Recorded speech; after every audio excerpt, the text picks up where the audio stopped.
Call meeting to order. Shelley, can you do a roll call, please? Yes, sir, Mr. Mayor. District 1, Councilman Rios. Present.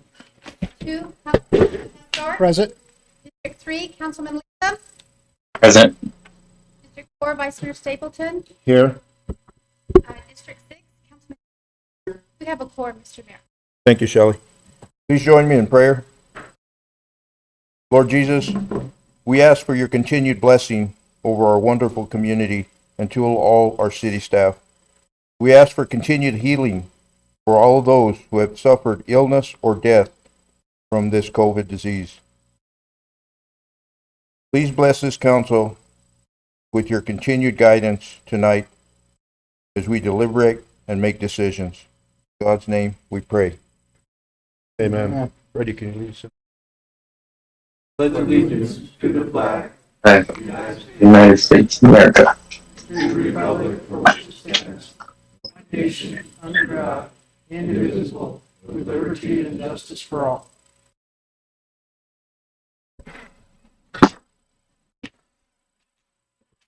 We'll start with a summary of current events. Fernando, we'll start with you on that side. I have an update.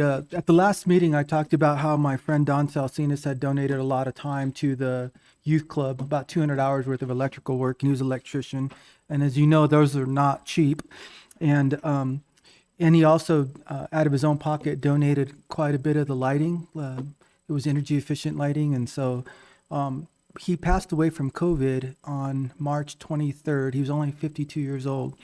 And his employer, one of his bosses, had met me, so he reached out to me to let me know because he didn't have any family, so he wasn't sure if I would find out. Long story short, his former employer found out that Don had donated all those hours, so they are offering a $1,500 matching grant to the youth club. So for every dollar we raise in his name, they'll match it up to $1,500. So I thought, wow. So for a guy who was an orphan that came from this area that wanted to give back to kids, it really turned out really good for him. So I'm sure he's proud wherever he's at. So, And then the other thing, I'd just like to congratulate the hospital, and I know we're going to bring them up later, but good job. And that's it. Thank you, Fernando. Jesse, on the line. Thank you, Mayor. I just had a couple things. I just wanted to again thank Councilwoman Giles for her continued dedication in partying with the council and for future endeavors with the different organizations throughout the community. Next, I'd like to thank staff and ADOT for setting up a tour for the new Inner Valley Bridge. We went out, Mr. Pastor went out there and toured that bridge, and the work that they've done already is amazing, and what's left to do is even more amazing. The one big takeaway,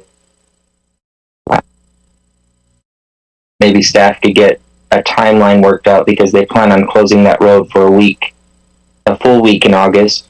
So if we could get that out there and to our citizens to let them be aware of commuters and either way. That's all I have, Mayor. Thank you. Thank you, Jesse. Freddie? Thank you, Mayor. I don't have a lot, but I know we're going to recognize the hospital and their staff as well. But they've done a absolutely stunning job working with the county and rolling out the vaccine, and it's really nice to see that we made national news because of that. So hats off to all of you. Excellent work, county, hospital, cities, towns. I know there was a lot of coordinating, a lot of people involved, but I just want to say thank you personally. Thank you, Mayor. Thank you, Freddie. Mike? Yes, Mr. Mayor, thank you. I went to recognize both the county and the hospital. I've known both gentlemen, Michael and Neil, for quite some time, and we've had many discussions, especially Neil and I, over the last year with pandemic, and I think everybody did a great job, and it sure was nice to get that second shot and feel like I was covered, and I know many people felt that way, so thank you guys now. And then the mayor, I think, is going to make a presentation later. Also, Jesse mentioned that we did go on the bridge tour, and Shelley was kind enough to make a PowerPoint of the tour, and I think Danny's going to put it up on the screen.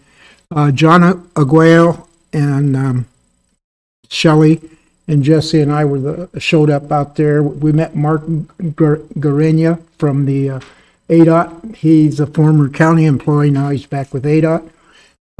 He took us around, showed us some stuff. The interesting thing about the bridge, and as you drive by, you don't really realize how close the new bridge is to the old bridge. And right here where I'm standing, this portion of the bridge right here where that pillar is with the holes in it, That's actually a piece that has to be continued on after they tear the bridge up and after they take the road out. They've got to put that in there, and it's a stabilizer wall for the rest of the bridge. So it's so close, though, they couldn't do it prior to demolition of the new bridge. And the other thing about the old bridge is when they demolish it, they're going to do an implosion procedure. And as you'll see, I think it's some of these lower pictures that, well, you can't tell right here on this picture, but this is from down below. But the new bridge in relation to the old bridge is, I mean, it's so close, it's ridiculous. And it's going to be pretty interesting process when they do implode that to see how it manages. It's approximately 250 feet tall from the base up, so about almost a full football field up. This big crane here that they have, I don't know if any of you saw it coming into town, but each piece was brought in on one 18-wheel trailer at a time. So the tracks were on one track, two trucks with each track, and then 20 or 30 more trucks with pieces of this crane. It's so huge, it's unbelievable. Well, you can see how high it is. They had to shut the job down a few days last month because of the winds. The iron workers were up there. They couldn't be up there with the winds. They were too high, so they slowed the job down. But like Jesse says, they're going to shut it down here in August for a week. It'll be shut down for the whole 24 hours, I believe. They're pouring they'll be pouring the cement deck, I believe, is what Mark was telling us, and it's going to take a whole week. So, yeah, it's just a really amazing project, what they've done down there. And if you have the opportunity to take the tour, I mean, Mark does take folks out there on tours, so you might contact ADOT, and they may be able to work something out for you. It's just really, really an amazing project. And one thing that he did tell us is they're going to start on the Superior Bridge. This bridge is due to be completed by next summer, hopefully by May, but probably it may run all the way to next August.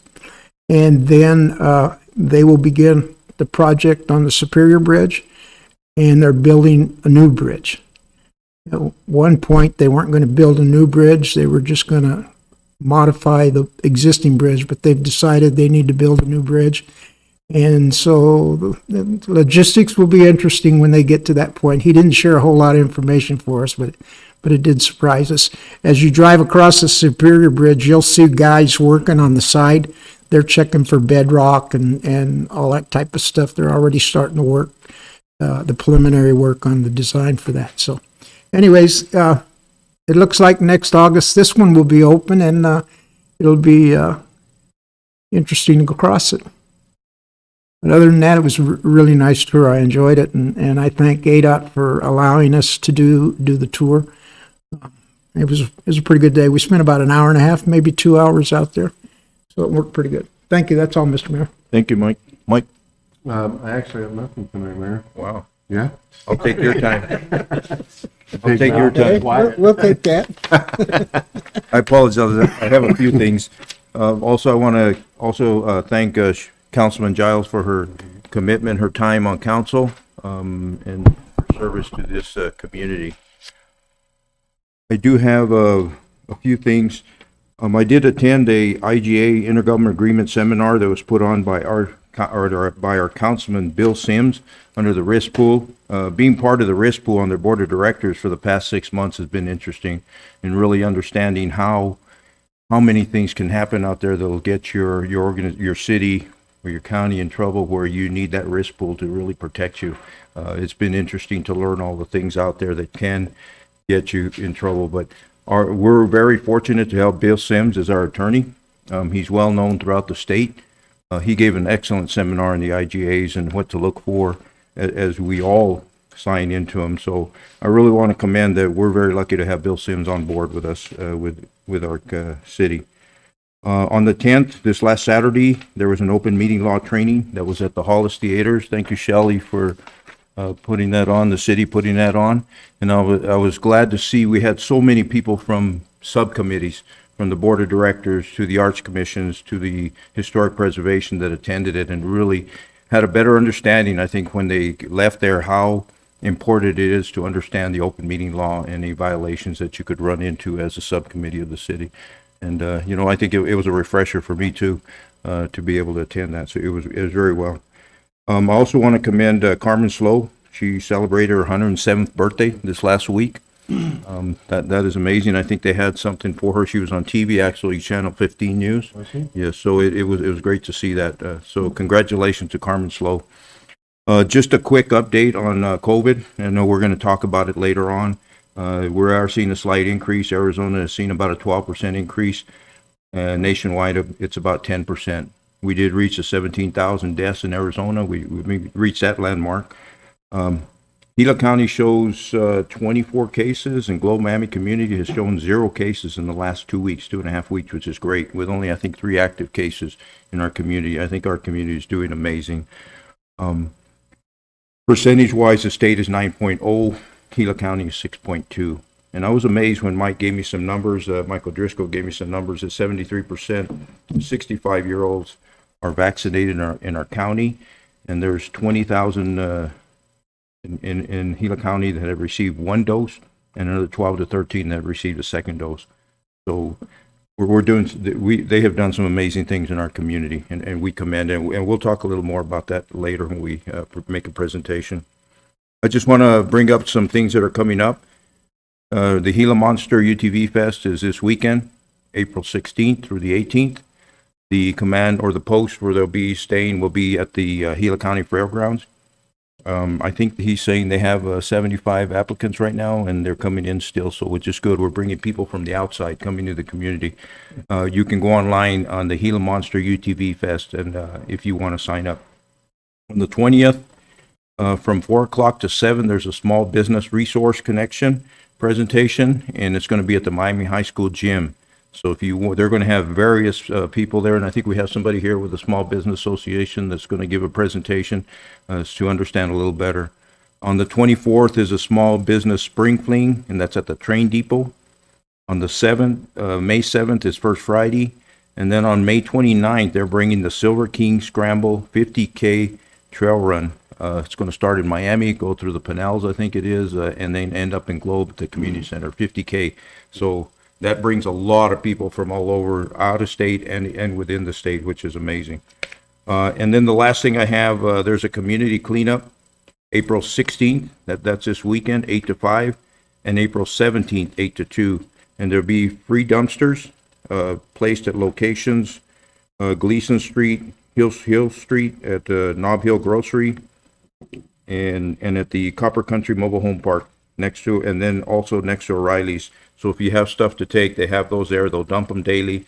It's a free dump, and clean up our neighborhoods. I think they're doing some amazing jobs on the corridor. This what they call themselves, the trash mob. So this is an addition to it. So again, thank you to that group. And that's all I have, Paul. Mr. Mayor, members of council, just a couple quick notes. The state legislature is in session. The House and Senate are trying to wrap up their work this year. There are some discussions down there about some changes in taxation that we are watching very closely and meeting with our representatives, and nothing to report yet, but at some point we may have to get council involved, and we have a couple more meetings going on and give an update, but we're keeping a close eye on that because it's very important to our bottom line in our state. The revenue that they distribute and collect on our behalf, it's very important what they collect for us and that we get that full amount. Wanted to note the passing of a local, Bill Norton, passed last week. He's a local pastor and Globe Rotarian, very much an inspirational person if you ever met him or knew his story, and he'll be very much missed. So the budget season is here. We're very busy and everybody's getting the numbers and the revenue numbers and expenditure numbers and all that stuff. So we're getting in that busy season. So beware. And special event meetings are kicking up too. A lot of people ready to, to get out there and enjoy the weather and enjoy the 2021. And what was I going to say? Oh, last one. A big thank you to the town of Miami. We worked together on a situation with a sewer issue, and so partnership with Arizona Water, town of Miami, City of Globe. It was in the City of Globe. It was in the DMA of Miami, and it was served by Arizona Water, and got real complicated, but it all worked out Shuffle the really deck and quickly. deal 'em. What's that? Shuffle the deck and deal them, huh? Yeah. Oh no, but we just, within a day we had a problem pop up that we've been watching, and everybody came together and got it resolved within that same day. It was a late day, but it was the same day. Mr. Mayor, members of council, that's all I have. Thank you. Thank you, Paul. Next, we have a first community call to the public. This is a time anybody wishing to call in or email to make a comment. It's limited to 3 minutes. And at this time, the council cannot respond to these comments, but they can direct staff to follow up with any of that, any concerns. Also, if anybody wants to speak on any of the agenda items, please fill out a speak card, and at that time, you will be able to engage in dialogue with the council if it's on the agenda. Shelley, do we have anybody online or an email?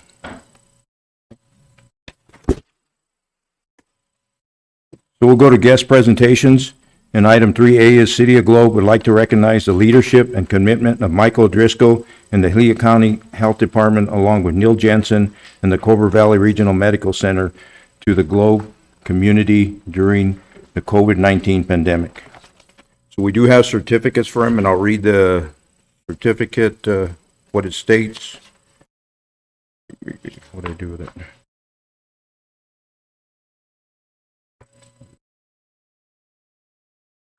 Just a few comments before I do read this. I really want to commend our health department, Michael Driscoll and his crew, for when this started back in March of 2020.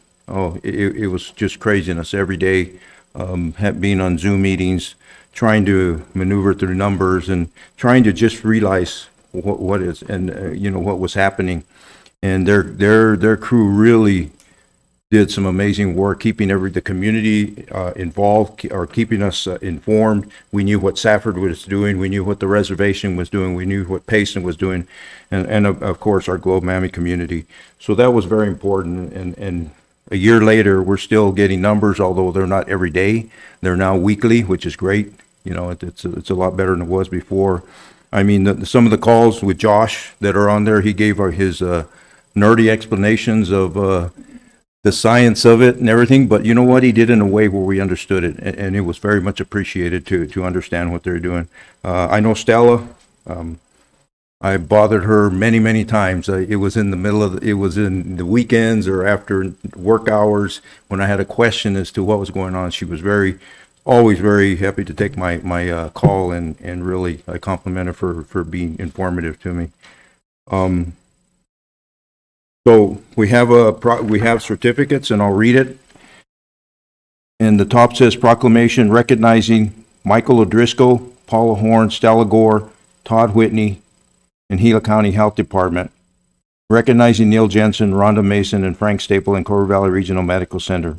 Whereas COVID-19 is an illness caused by a virus that can transmit from person to person and has spread across the world, creating a global pandemic that is having catastrophic effects on human life, our community, and our economy. And whereas Iaga Meros, Mayor of Globe, on March 4, 2020, issued an emergency proclamation recognizing the importance of the closure of some non-essential businesses, social distancing, and the wearing of masks to help stop the spread of COVID-19. And whereas in response to the rapid spread of COVID-19 and stay-at-home orders, essential workers have stepped up to provide critical services to help protect our communities and save lives, sacrificing their own health and safety. And whereas public health guidance and policy targeted at prevention, such as social distancing, wearing masks in public, and staying home, help mitigate the spread of COVID-19, prevent illness, and lessen the burden on individuals and society. Whereas more than 2 million people worldwide and over 450,000 in the United States have lost their lives due to the COVID-19, and in Arizona alone, more than 15,000 lives have been lost to this deadly virus. And whereas Gila County Health Department and Cobra Valley Regional Medical Center took early steps to gather the resources and personnel to distribute and administer the vaccine when it became available. And whereas Gila County Health Department and Cobra Valley Regional Medical Center initiated shot clinics, vaccine events, all changed partnerships with private providers, multiple communication channels, recruited health workers, and practiced flexibility to eliminate vaccine waste. And whereas the Gila County Health Department and the Cobra Valley Regional Medical Center have shown exemplary professionalism and initiative response to the city of Globe and surrounding communities, leading the nation in testing and the distribution of the vaccine, dramatically reducing the spread of the virus and what was the hotspot for cases in the nation. And whereas, because of this action, Gila County, Arizona became the first county in the United States to offer COVID-19 vaccinations to 18 years and older. Now therefore, I, Gal Gameros, do hereby proclaim heartfelt appreciation to the dedication of the Gila County Health Department, Cobra Valley Regional Medical Center, for their diligence and endurance providing care to the citizens of Globe and the surrounding communities during this past year in the fight against COVID-19. Given under my hand in the city of Globe here in day of April 2021. So, you know, and we'll call them up right now if we can present those certificates. And just moving forward, fast forwarding to vaccinations, the health department advocating to get those vaccinations to our community and getting them to places that needed them. Cobra Valley putting the resources and the manpower to get the vaccinations into people's arms. It was amazing. And the frustration, the calls that I got was that they would call the state health department, nobody would answer, nobody would call them back, they couldn't maneuver a computer. So it was really difficult. So by Cobra Valley opening up their line, talking to them directly, talking to a human being and getting those appointments was huge. And for the health department to open up a call center and talk to people and get them done right away, that's what got the ball rolling and getting notary throughout the nation about what went on. So I think myself, our council compliments the health department, the hospital for all their efforts and where we're at right now. So we truly appreciate it. Mr. Mayor, members of, go ahead. Yeah, before you do the Go ahead. presentation, I open it up. I just want to add something. I work for Arizona Water Company, as some of you know, and during this whole COVID crisis, we had a COVID team, and every time there was an exposure or some sort of an incident, they got together and there was decision making every day on quarantining or working in isolation and those kinds of things. But as time went on, our company is statewide. So there's one person in my HR department that was very close and ingrained in this COVID team. And she told me, when she recognized early on, and there was times we had numerous conversations, and this is the truth. I'm not just, saying this, but she knows all the counties in the state that we serve, and she understands the progress that was being made or not being made. And she came out right out and told me, she says, Gila County has done it like no other in this state. So, I mean, that says something for, a corporate office, HR department that is closely related to the whole COVID cases and monitoring, and we're statewide. That just, hats off to all of Gila County and the hospital and everybody else that put this together, because, you're not only nationally recognized, but you're recognized even into the corporate world and things like that. So I just want to mention that. I think you should know that, county and city and hospitals and everybody else that had anything to do with it. So just want to say congratulations. I mean, it's just phenomenal. Great work. Thank you. If anybody else any comments? Mr. Mayor, members of council, I just wanted to add, internally, we were burning up the phone lines to the county health in the beginning, early days, and a lot of weekend calls to Michael and his crew and our fire chief to to Michael's staff. And then when the vaccines came through, Cobra Valley and Neil was always there for us, and we're just making it happen and getting it done. And the amount of time having that kind of partnership just made everything just go smoother, easier for our people, and our staff benefited mightily from the support of these two organizations. What we'll do is I want to invite, first we'll invite the county. Mike, if you want to say any words on the microphone back there and introduce any of your staff that you have here, anybody from the county. Tap that, make sure it's on. The button down there, see it. Thank you very much. You're so very kind to make this proclamation for Cobra Valley and my team at the health department. This was truly back in February, Mayor. I don't think any of us thought that it was going to be this extended kind of a pandemic out there. And then back in June, when we were notified with the vaccines that were coming out in Gila County, you'll remember back in June, a couple things happened. We had the bushfire happen, where I had to have my emergency management staff go to the bushfire to handle some evacuations. And that's when Gila County really started getting double-digit positive cases. And then on top of that, we had to figure a plan to get vaccinations out to the highest risk individuals throughout the entire county. And that's when Paula and Stella and Josh and my team sat down and we met with all the healthcare providers. And down here in particular, we met with Cobra Valley and asked them for their help. We couldn't do this alone. Neil, his only response was, just get us the vaccine and we'll do whatever we have to do.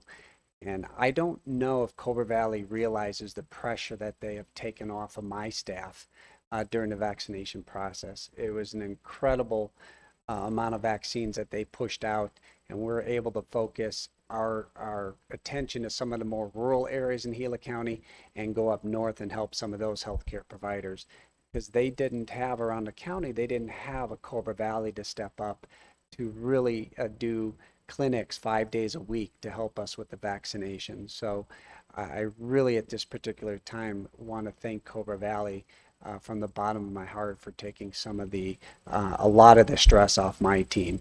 And I'd love to recognize my team right now. Many of you know Stella Gore. If you could stand up, Stella, please.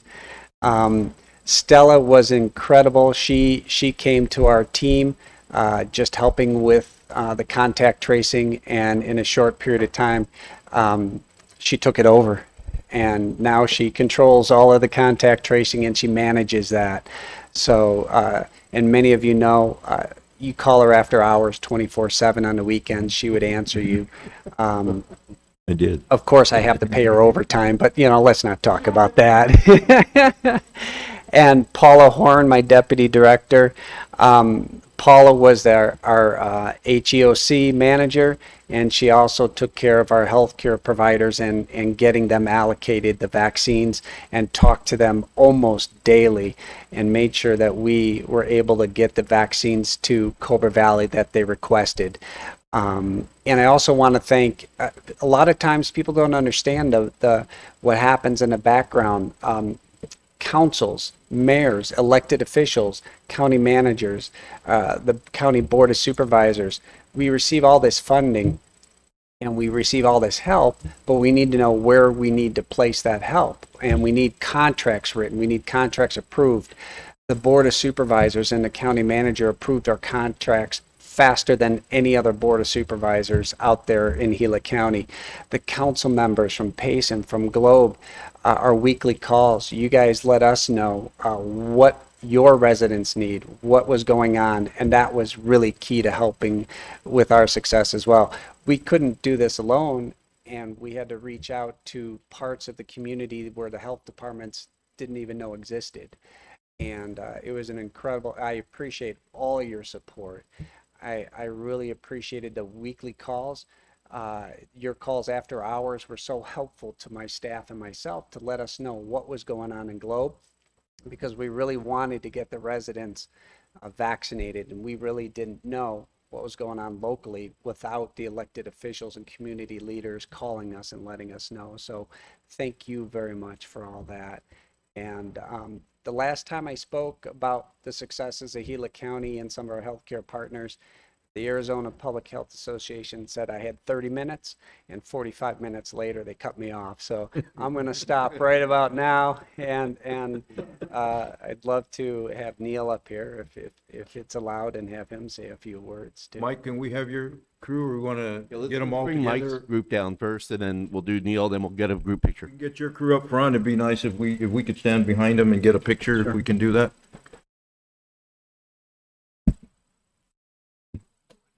Are We you, can, from up here, get behind them here, yeah. From back here? Yeah, I think so. I think we.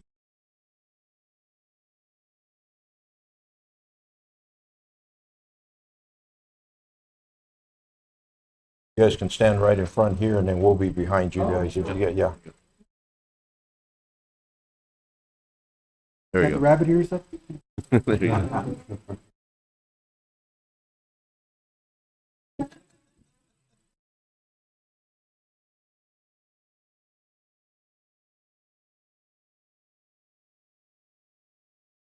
Congratulations. Thank you guys very much. Congratulations. Neil, we'll give you the same allotted time. He won't stick to it.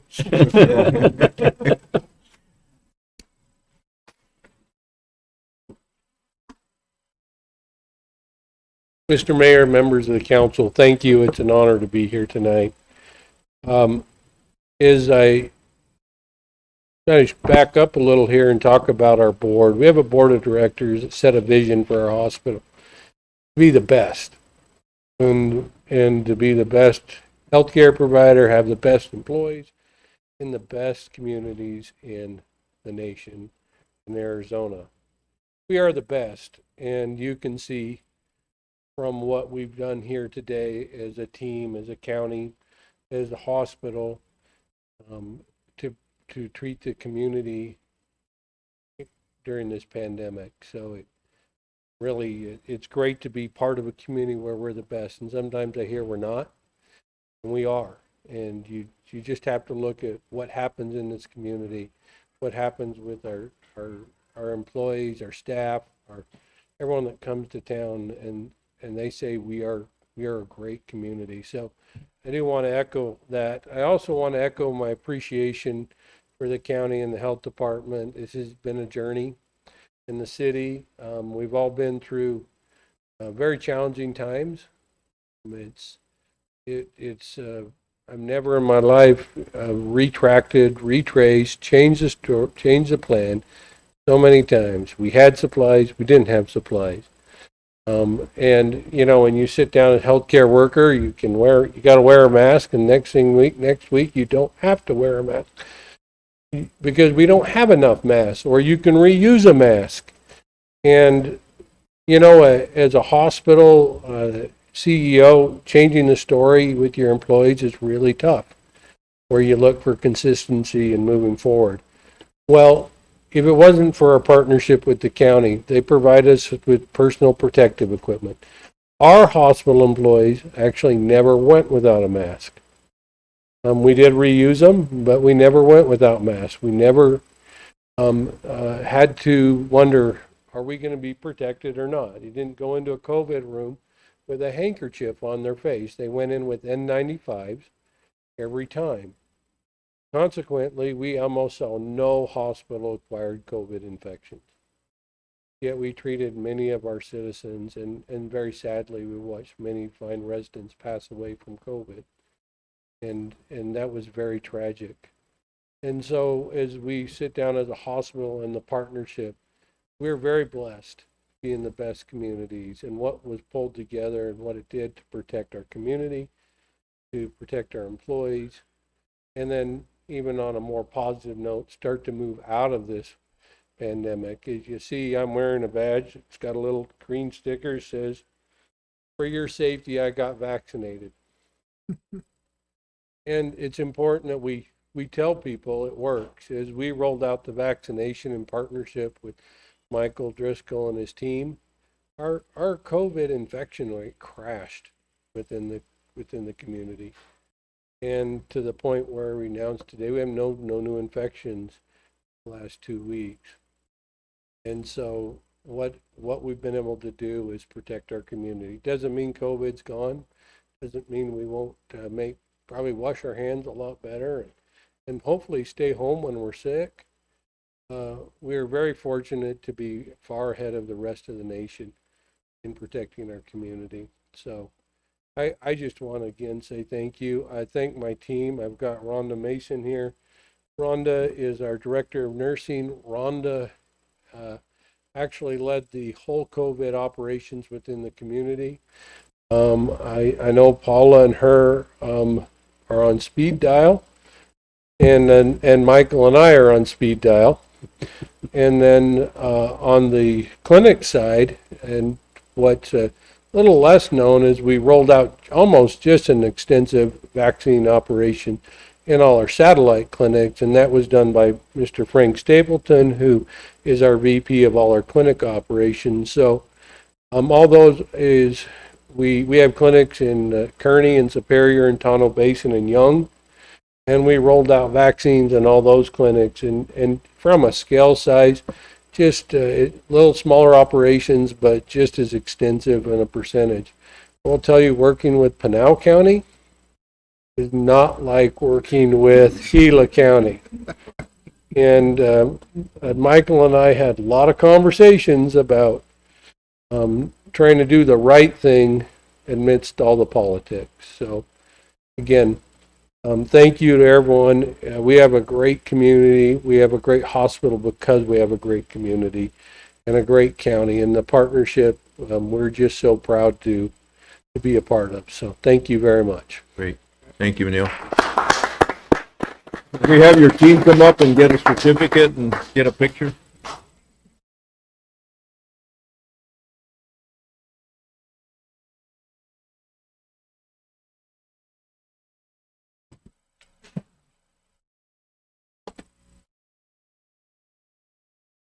National.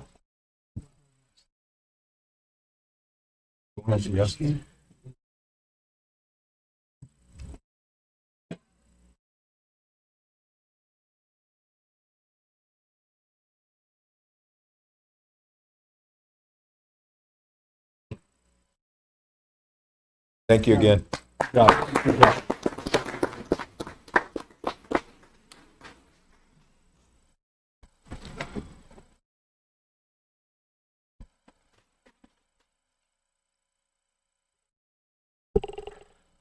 Well, item 3B, we go on with our presentations. We have Monica Gomez will introduce services of the Arizona Small Business Association to the Globe City Council.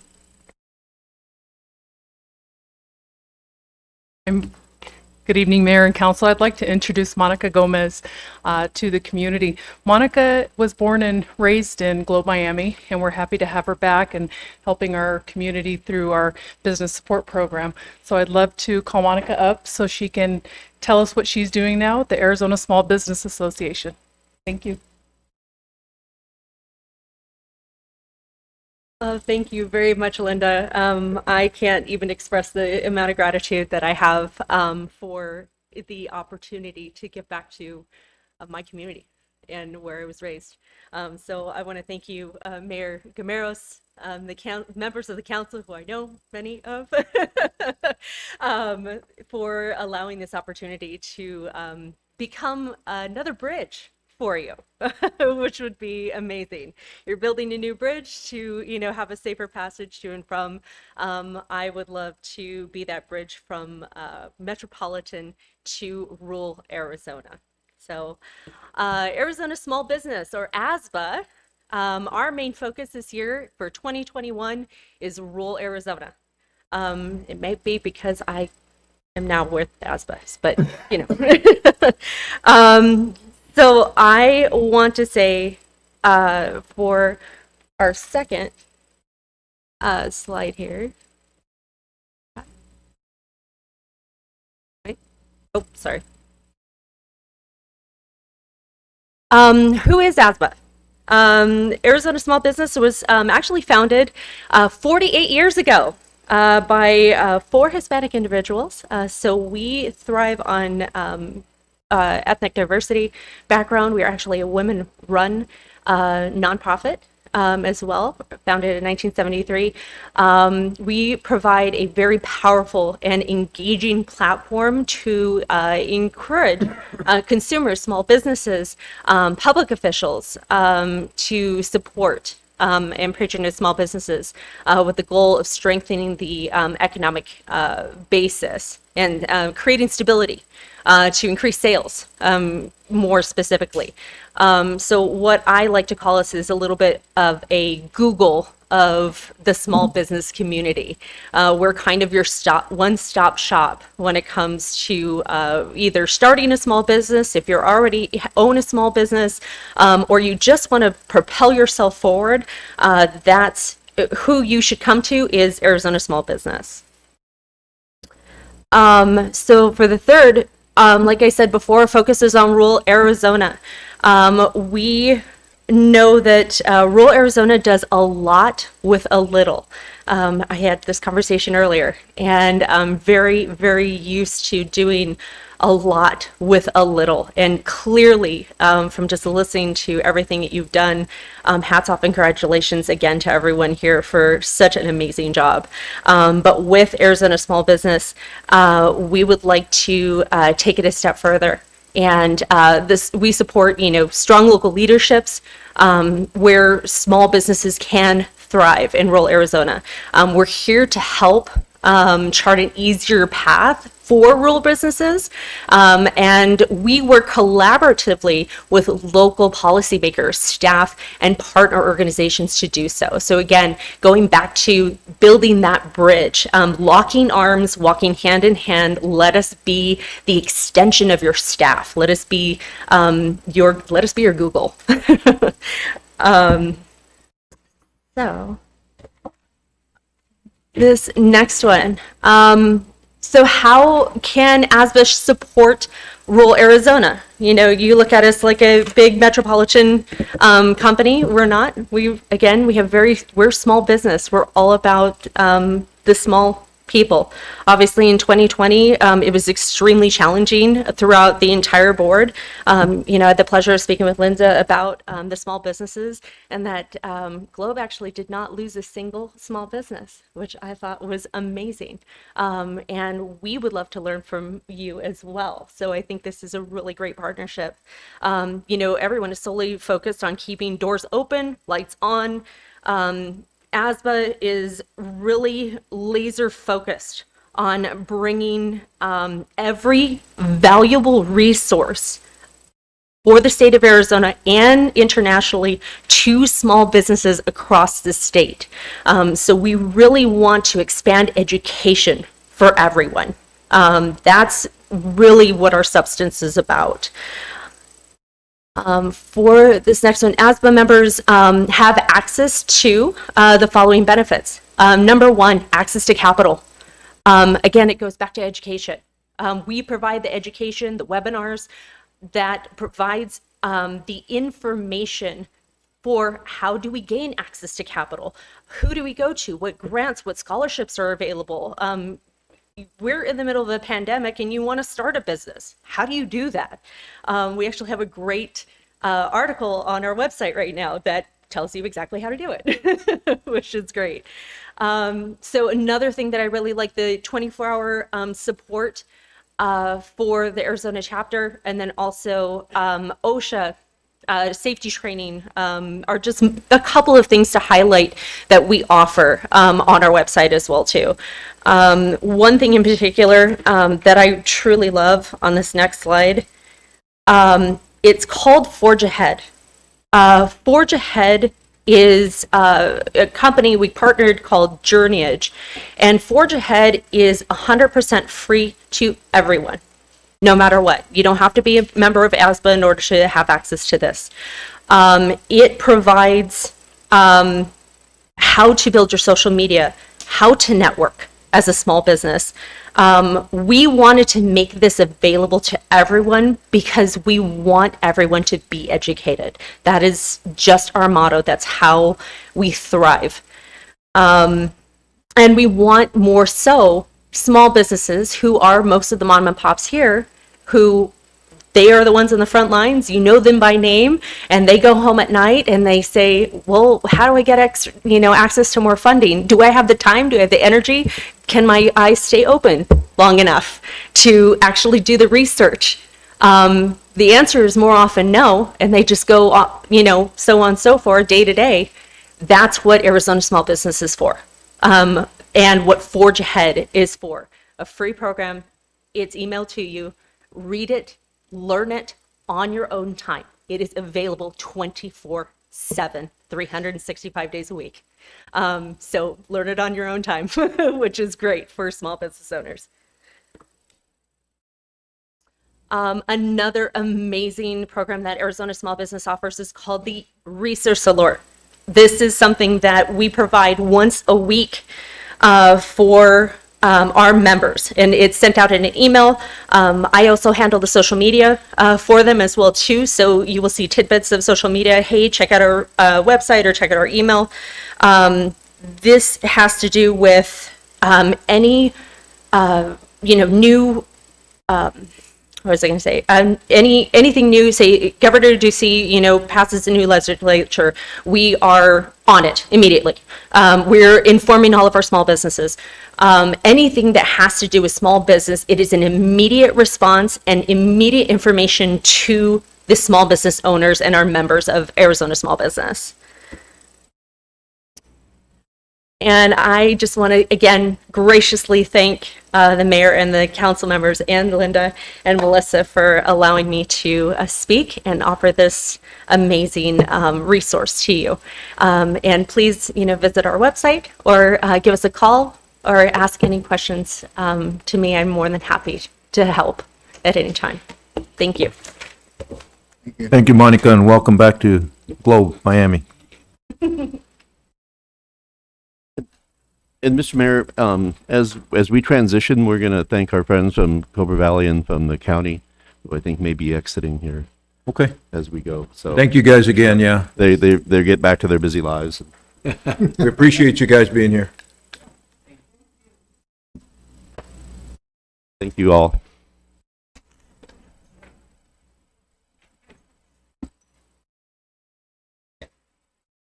Later, Paula.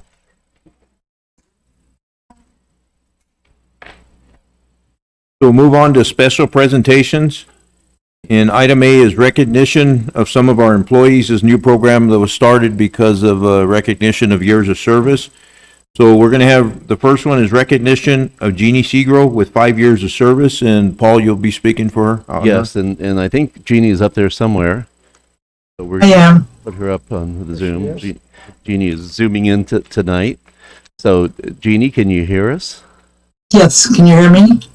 So Jeannie, thank you. We're just here to honor you for your 5 years of service. And Jeannie has a long history of doing financial accounting and procurement work. She not only she 5 years here, she was 4 years at the county until we cherry picked her off the county. Sorry about that. Your loss is our gain.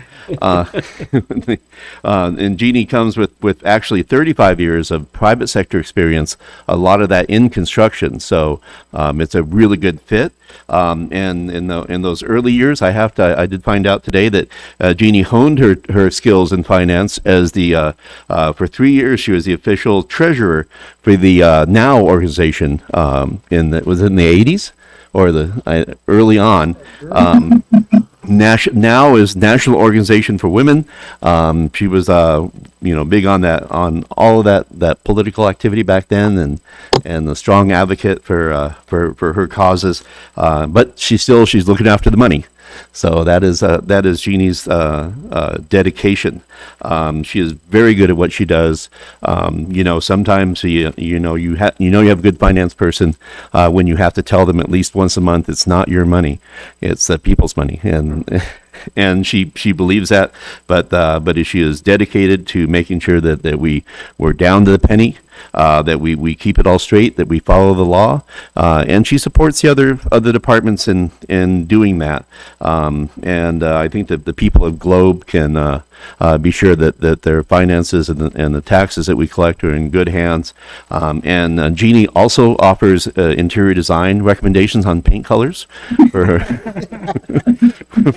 for her offices, and it's just a joy to be around and to work with. We work on a daily basis. As a city manager, it's such a pleasure to have a trusted finance director that you can interact with and answer the problems with. I couldn't do the job I do here if I didn't have Jeannie at my side helping me out, and she's just a joy to have on staff. So Jeannie, congratulations on 5 years. Thank you, Paul. Same to you. Yeah. Thank you. Okay. And Ms. Mary, thank you very much. Thank you. And Jeannie, we'll get you your what is, you get a little thing here with your name on it, so we're gonna get that to you. Okay. What they call that thing, Jeopardy award. Okay. Recognition, something, yeah. Thank you. Your award. Next, we have Paul Jepson with 5 years, and Shelley, you'll be speaking. Mr. Mayor, Council, it's a pleasure to recognize the 5 years of service of our City Manager Paul Jepson. And I must say, 5 years of dedicated service to the City of Globe. Thank you, Paul.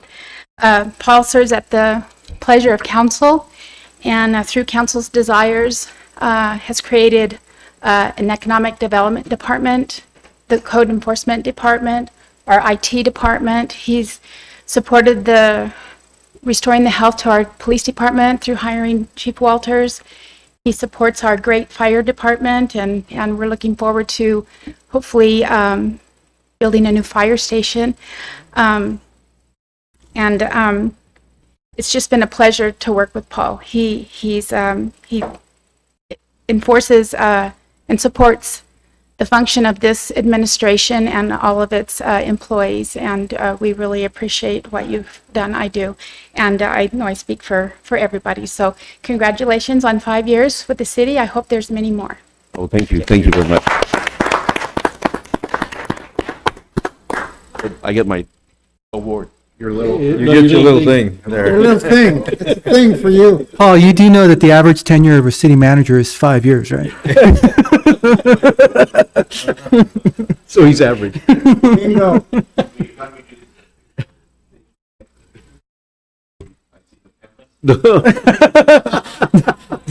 Nobody wants your picture. Not going to be in the paper, Paul.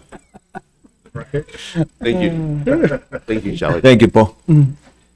Next, we have Jody Martin, and she's completing 25 years of service.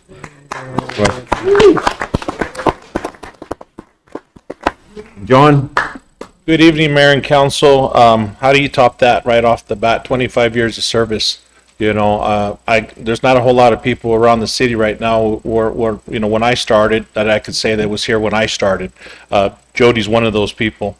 As far as, you know, her performance throughout the years, there's not a standard that, you know, she keeps a high standard with staff and serving the public. You know, that's always been a driving force for her, you know, serving the public and the residents and mayor and council. You know, a lot of times people come in and see a familiar face and, you know, do their billing and everything. And we all kind of take things for granted on a regular day to day. But many people don't realize how much more she does for the city, how much she has done for the city on a public works and city staff part. You know, we've coordinated with the county and cleanups through the creeks and everything. Jody was actually the one that put that mapping together with our staff and getting blue stakes and turning all that in and getting that situated before we could even get in those locations. When the city took on remapping and zoning and also doing some of the addressing, Jody was actually the one that, you know, was in charge of that, you know. So there's many projects throughout the years. I mean, I could go on and on, being the liaison with our RAD, you know, companies, our garbage, and taking those phone calls. You know, as you all know, you get those phone calls as well after hours or, you know, and they're not always pleasant phone calls.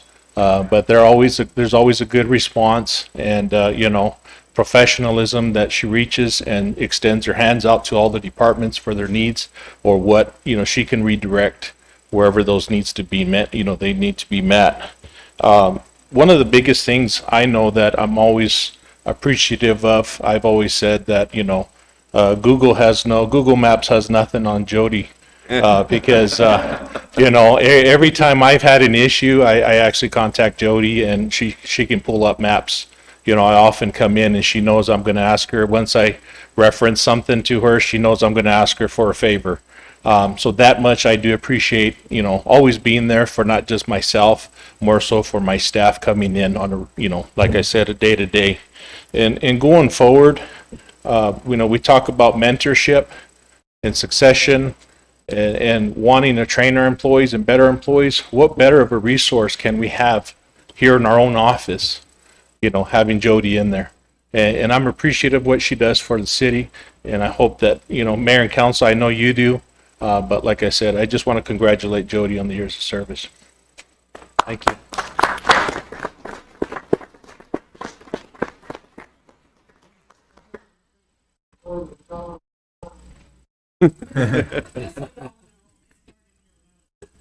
Yeah.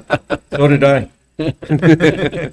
Can we, Linda, can we get Paul up here and if we could stand behind him with their award? Get a picture?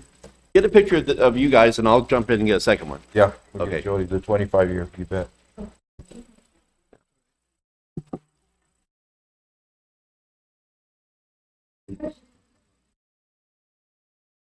Congratulations, Jody. Thank you, Jody. Paul, I want, please. All right. Shelley, will you, let's redo this photo op that I missed. Giving him the award, yeah.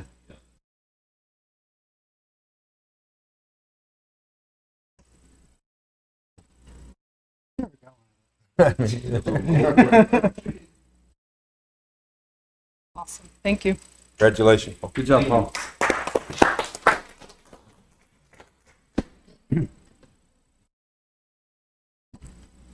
Mayor, Yes. could I have a privilege real quick? Go ahead. Monica, I just want to say I'm very proud of you. She was one of my youth, I was her youth minister when I was a kid.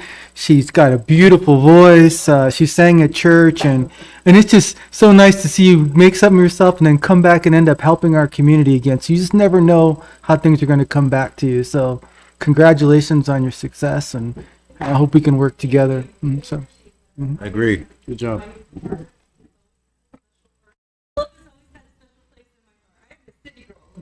Get that straight. But I have always wanted to take care of, and I stumbled upon. I found it actually. I was working at LA Fitness, and the vice president of Arizona. And she said, "I need you working for us." And so finally, after a month and a half, I gave in, and then I saw the resource.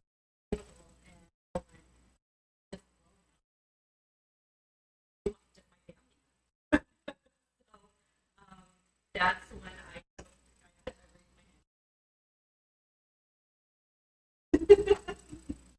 so, thank you. Thank you again. Yes. Good job. Good luck.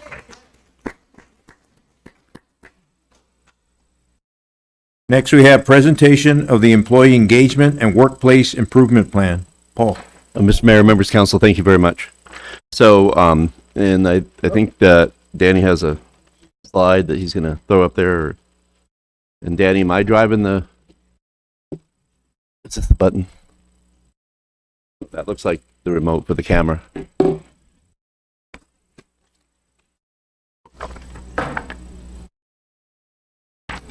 I think, is that it right there? I'm sorry. Oh, okay. Okay.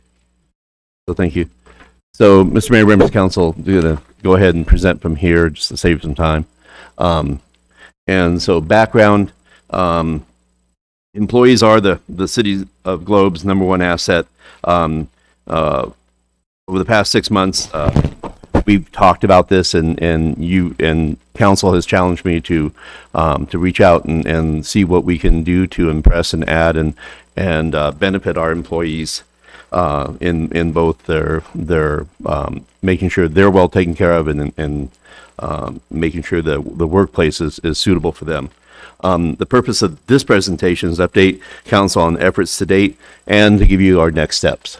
So to date, we have conducted the first ever employee, at least that I know of, I'll have to check with Stan, but first ever employee engagement survey.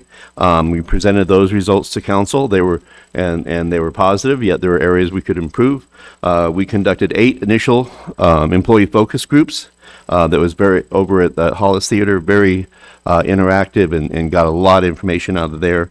Developed 40 recommendations based on those 8 meetings that we put together in a various form that you're going to see here in a second. Conducted 3 follow-up recommendation review meetings where we kind of hashed out some of the stuff and ran it by, made sure it was doable. And what we have next is a summary of those recommendations that have been shared with staff already, and I want to share them with you. Now, there's 40 recommendations. I'm not going to go through each one of them.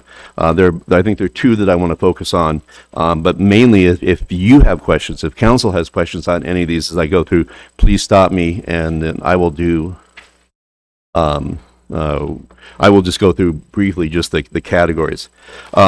Recommendations already implemented. Communication was a big issue, and so I've upped my game in communicating out with staff, both in recaps of meeting and different departmental information. It's really been important to do that communication. We also have the 5-year service award. It's one of the ideas we got from here. And so that covers 1 through 5, unless anybody has any questions. I think the one of the 2s I want to talk about was number 3. And this may be something that I think is one of the bigger surprises from our outreach. In general, the Public Works and museum and fleet and Active Adult Center, they utilize Department of Corrections staffing. We get workers from the Department of Corrections. I want to make sure I use the right language, and they come in and help out. We support them, and they support us. It wasn't as I think the staff felt that it wasn't as effective as we may have thought. And now with the COVID and the fact that they're not here anymore, they've been shut down because of the COVID. It's going to take, John's in contact with them, it's going to take another 6 months before they're trained and ready to come back out. We broke from some of the things that we did structurally in being able to handle DOC workers. It used to be we couldn't hire anybody, we wouldn't hire anybody that wasn't qualified to be used with a DOC worker because we had them so filtered out through Public Works and different departments. We've stopped doing that. And now we're able, actually, if they were to come forward, ones that have left and are back out in society could actually apply and possibly work for us, because we would find a good DOC worker and we couldn't really hire them because they'd have to be qualified to work with DOC workers, and because they were former DOC, they wouldn't qualify. And staffing is an issue, so now we broaden that availability. If and when, I'm sure they will at some point become available again, the DOC workers, we'll relook at how we can utilize them, and in a way that is, I think, more effective and efficient, and more blending with the staff, with the staffers, with the departments. One of the more important things now, Active Adult, they use them in the kitchen, both for cooking and for cleaning and stuff like that. They're happy to have them back when the time comes, but we're going to probably reintroduce them into Public Works in a different way. But right now we've changed up how we do things, and we're not letting that need to accommodate DOC workers drive us in how we hire. So that was just one of the ones. Anything else on that first slide that anybody had any questions? Go on. Recommendations to be implemented. These, I believe, we can do without budget impact. And working on getting these put together. A lot of information, a lot of posting, communication, just different types of things that we can do. Any questions on any of these items 6 through 17 that council had? I know you've had your packets and you had the detailed memo that was in the packet has a lot more detail on these. This is a reference, but that memo we put out is the same memo we put out to all staff. I didn't know if there's any questions, Mayor. Yeah, I just have a comment on, I think it's on 15, 16. I think, you know, as we work through the process, because I was fortunate to go through the city, through the ranks of the city. I think it's important not only that we train our staff to understand what the budgetary and operation of the city, but I think we need to do a better job of training to be good supervisors, good leaders. And that's specialized training. And I think that's, in some cases, we lack that. I know in the fire service we do it, but do we do it with others? You know, do we truly prepare people to be good supervisors, how to manage people, different personalities and stuff like that? Because I think that's very important. No, Mr. Mayor, members move forward. Mr. Mayor, yes, members of council, very much so. And we address that further in there as to how we're going to resolve that. But that is something, I think we heard a presenter that talked about one of the number one reasons, you know, people may leave a workplace, a position is what they feel to be problems with the supervisor. We've had a lot of movement. We haven't been the best in training, preparing our people as we promote them. That is going to change, and we'll talk more about that. But it is very much important. And one of the ones I thought you were looking at also, we do need to do we have department mission and vision statements, but we don't have a citywide. So at some point we'll come back with a citywide mission and vision statement. Yes. So I noticed that we did a meeting for all employees because of COVID. And then when I was mayor, we did a meeting because the economy was so bad that we were trying to figure out how not to let employees go. So we had like a full city meeting where we brought half of the city employees in for one meeting. And then, but I think it would be nice if maybe once a year even, just to have all the employees have like a state of the city. And it would be a really good time to recognize like someone's anniversary or something like that effect, or if somebody's an outstanding employee, because I don't think we get them a lot of opportunities. They might have their own meeting before they go out and do their work, but you don't get the employees together very often. So I just kind of wonder if there'd be a value in that. Mr. Mayor, members of council, I think there are two things. If you look at number 6, is a twice a year citywide employee meetings, but I think that's at staff level, and that is basically for them to kind of share we learn so much in this, 40 items, 40 suggestions, 40 areas we know we can improve or modify the culture or the environment. But if you're talking about recognition and getting them together, and it is difficult to get them together because you do have so many shifts with fire, police, you know, and the shift that way. But I think that's something that we can add in as a part of that recognition, just as this 5-year plan. 5-year recognition is something, if there's a way that we could get an all hands on deck type thing, that we could let them know, you know, that, and I don't know if it's about, or you're thinking about just honoring them and letting them know that we appreciate their support, their commitment, that type of a presentation. Sure, or maybe they've acquired some certification or education, or, you know, just recognition. Yeah, just in general. Because a lot of people don't tell you what they've done. They go out and do an amazing thing and don't tell anybody. And a lot of times, you know, so let us put our thinking hats on about a way that we can do some type of a group recognition to point out some of the wins, because there's wins every day. There's wins every month. There's things that there's, I mean, you have 9 departments going at it on 9 different professional levels, doing things for citizens, doing things for each other, doing things for the region, you know, and if there's a way that we could highlight, you know, just a fraction of that, I think that would be worthy to do. And I know I would look to my leadership team to help me with that and try to figure out a way we can make that work and make it be successful. Okay, if I could. Yes, you go ahead. Thank you. I think these are all great tools that should be implemented. And but you know, number 10 is what shocks me the most, that we haven't had that. in this organization. So I'm real happy and pleased to see that that's going to be coming out, so people know as to what the hierarchy is, hierarchy levels, or where they fall in line and how they get up there, and rather than jumping straight to some other method. So I think this is a great opportunity to do that, and I applaud you for getting this done and in such a short time that you have got this done, Paul. And Councilman Leatham and Mayor and Members Council, so my old school is coming out, but when we're done with this, we're gonna have a bulletin board in pretty much every major department that has the org chart, a list of the jobs and the job description, the tiers, and contact information for who to call if you have questions about any of this.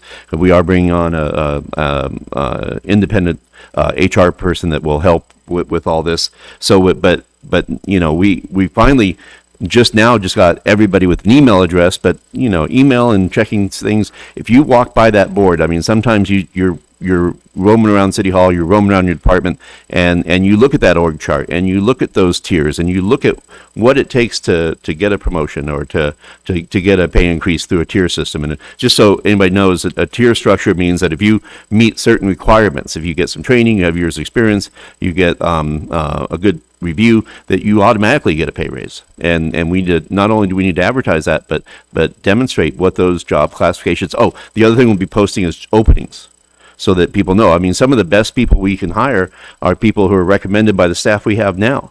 And so let's get a bulletin board with all the openings posted, so you don't have to go online. You just walk by it and go, wow, there's an opening right now at Besh. There's an opening at the library.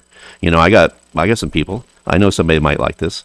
So that getting that org chart and all that material up in each of the job locations, I think is something that is a good goal. And we probably won't know the benefits that come from it, but I think it'll be beneficial to have that available. Paul, just Yes. on the tier upgrades too, does that include, like, if you have people with years of service, maybe recognizing when they meet landmarks like 5, 10, 15, 20, is there certain spots in there for people that are committed and stay longevity for people besides just meeting tiers for education and stuff?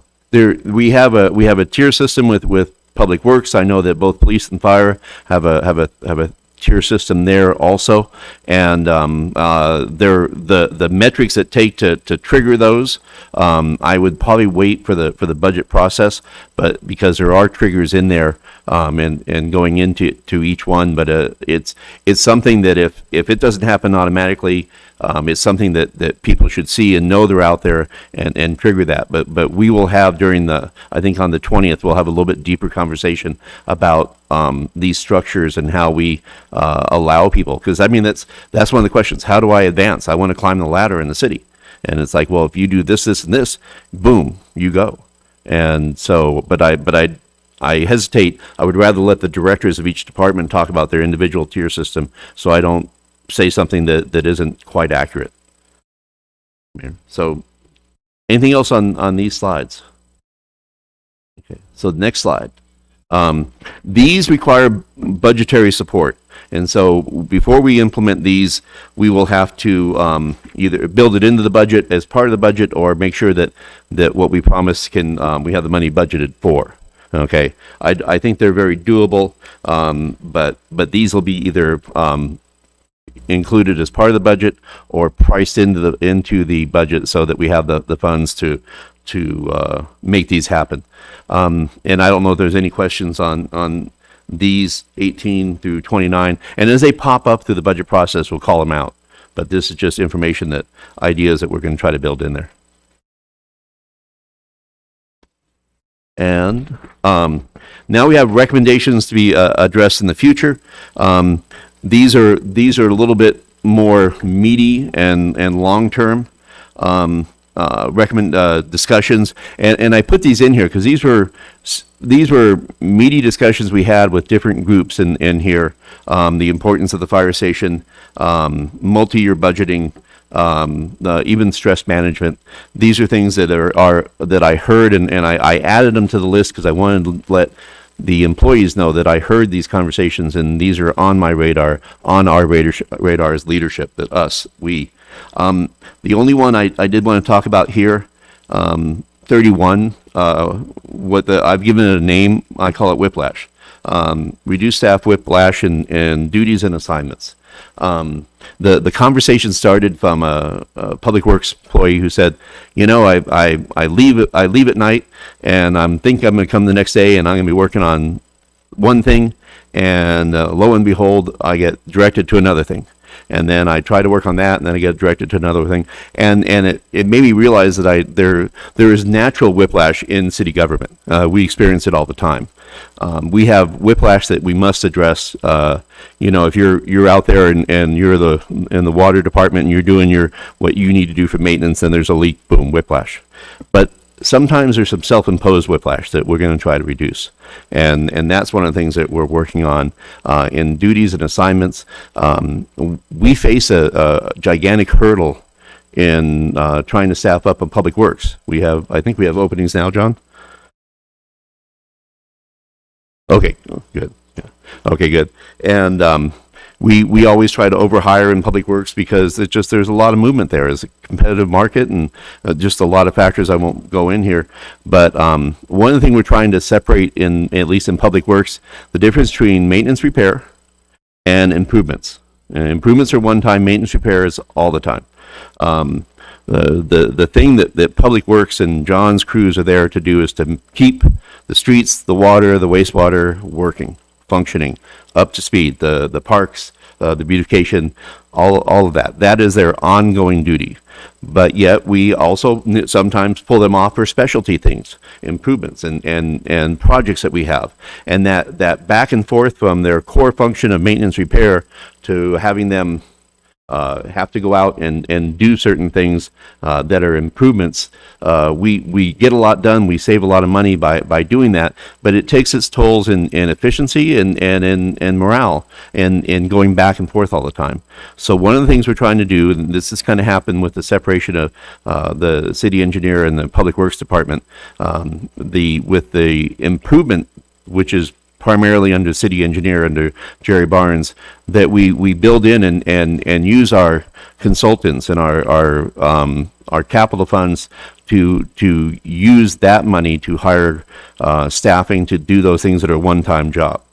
We can save some money, and we love our crews, and they're very capable of doing these types of improvements, but it tears them away from their core functions. And I think if we're going to want to keep those people and keep if we have a strong group of public works people that know the routine and are proud of what they're doing and aren't getting whiplashed around just through certain things, I think we benefit and will get longevity out of them, and then we build in the improvements from there. So you'll hear that more during the budget meeting, but whiplash is a thing. Yeah. So Paul, the whiplash is created because we're drawing our people off of different jobs. So with the engineer separated from public works now, are we looking at when we contract a job, we contract the whole job instead of saying, well, we can do this little bit of the job to save us money.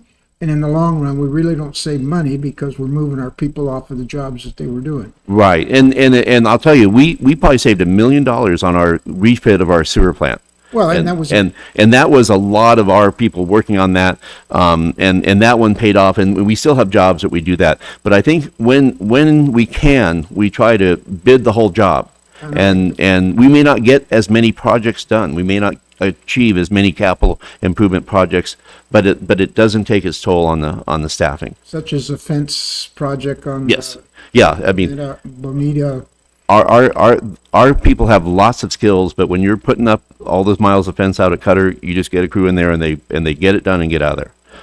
Common lines or something that are need to happen quickly. They need to work with them. We'll contract a crew and get them in, get them out of there, and let our staff do what they need to do.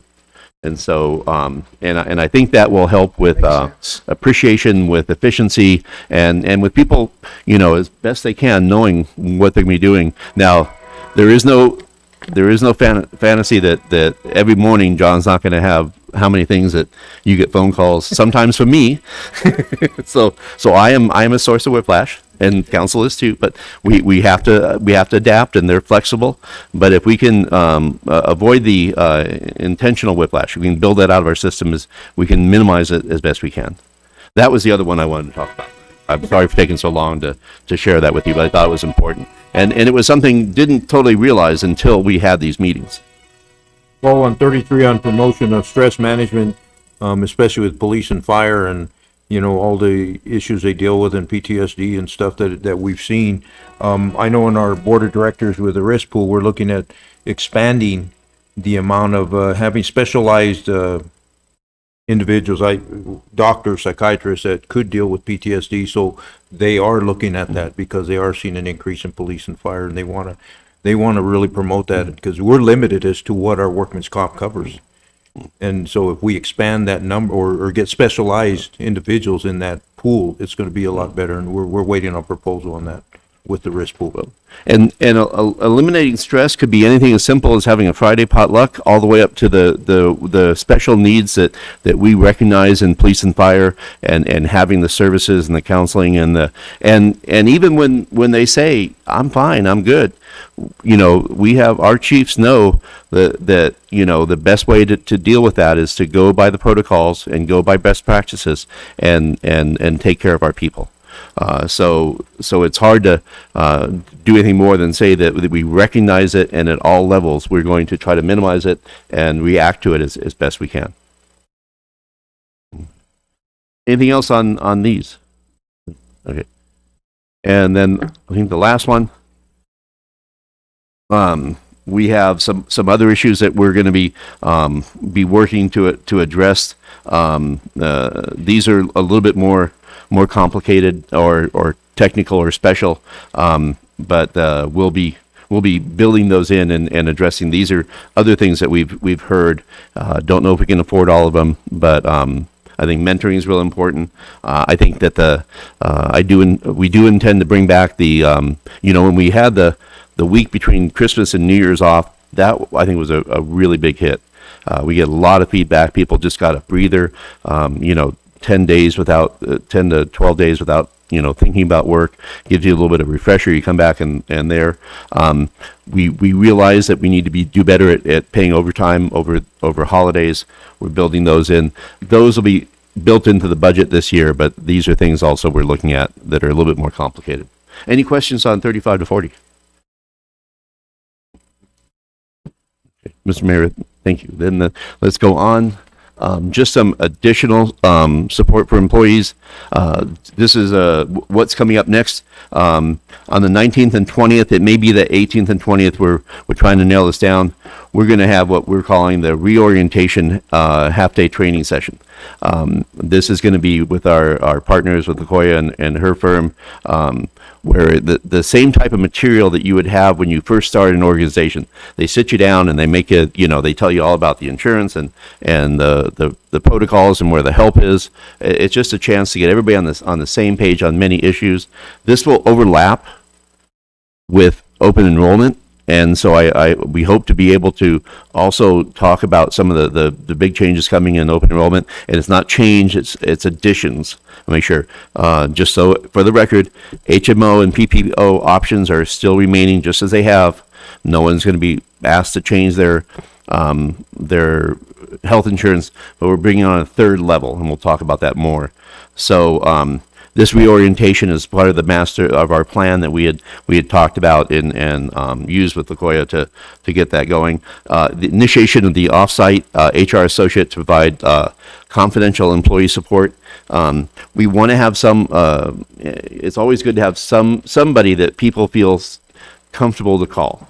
For whatever reason, the council and staff and everyone's worried about making sure that things are confidential, that things are not, that they can have a conversation and not feel that is truly confidential. Even though I trust our staff and everything we've done, it just we have that person that is not from Globe, that is not living in Globe, that person they can call and get feedback from, but is tied to Globe as part of our department. We're putting that in place. expansion of our healthcare options. We'll be talking about those as we go through open enrollment and as we come forward with the budget, because there are some budget requirements on there. And then that comprehensive compensation study and organizational review, we have a small compensation study that we're doing in the way it's comparisons, and we're going to use that to as a tool on how we address each of the departments. It's not a citywide, it's not a one-up. It is a tool to look at the market comparisons between what's going on with certain sections of the city, certain departments, and how it compares to other public sector and some private sector. So that's something that will be used to help make better decisions, so staff can bring forward better recommendations to council. Mayor, Yes. I would assume that you're also going to look at the cost of turnover too, that when you factor that in, because Yes. sometimes we forget to do that. The chief, where is the chief? Yeah. Okay.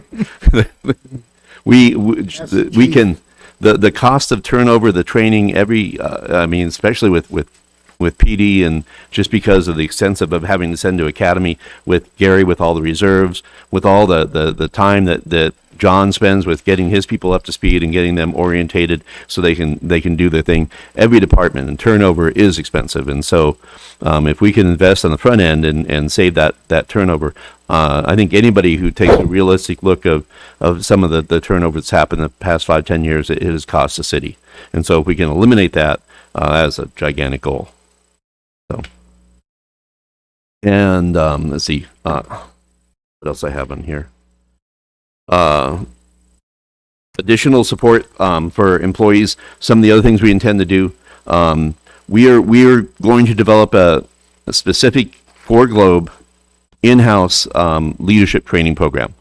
We're going to use a train-the-trainer model, and we will train a number of individuals to be trainers that can also go out and share with other supervisors, and we will have an ongoing rotating session of experienced Globe people training newbies how to do leadership. Now, how this fits in with fire and police, they kind of have this model going already, and we'll look at that. But that leadership training should be ongoing, and if you have these from the initial training to updates and yearly sessions to make sure everybody's up to speed, and that's how we'll solve some of these problems.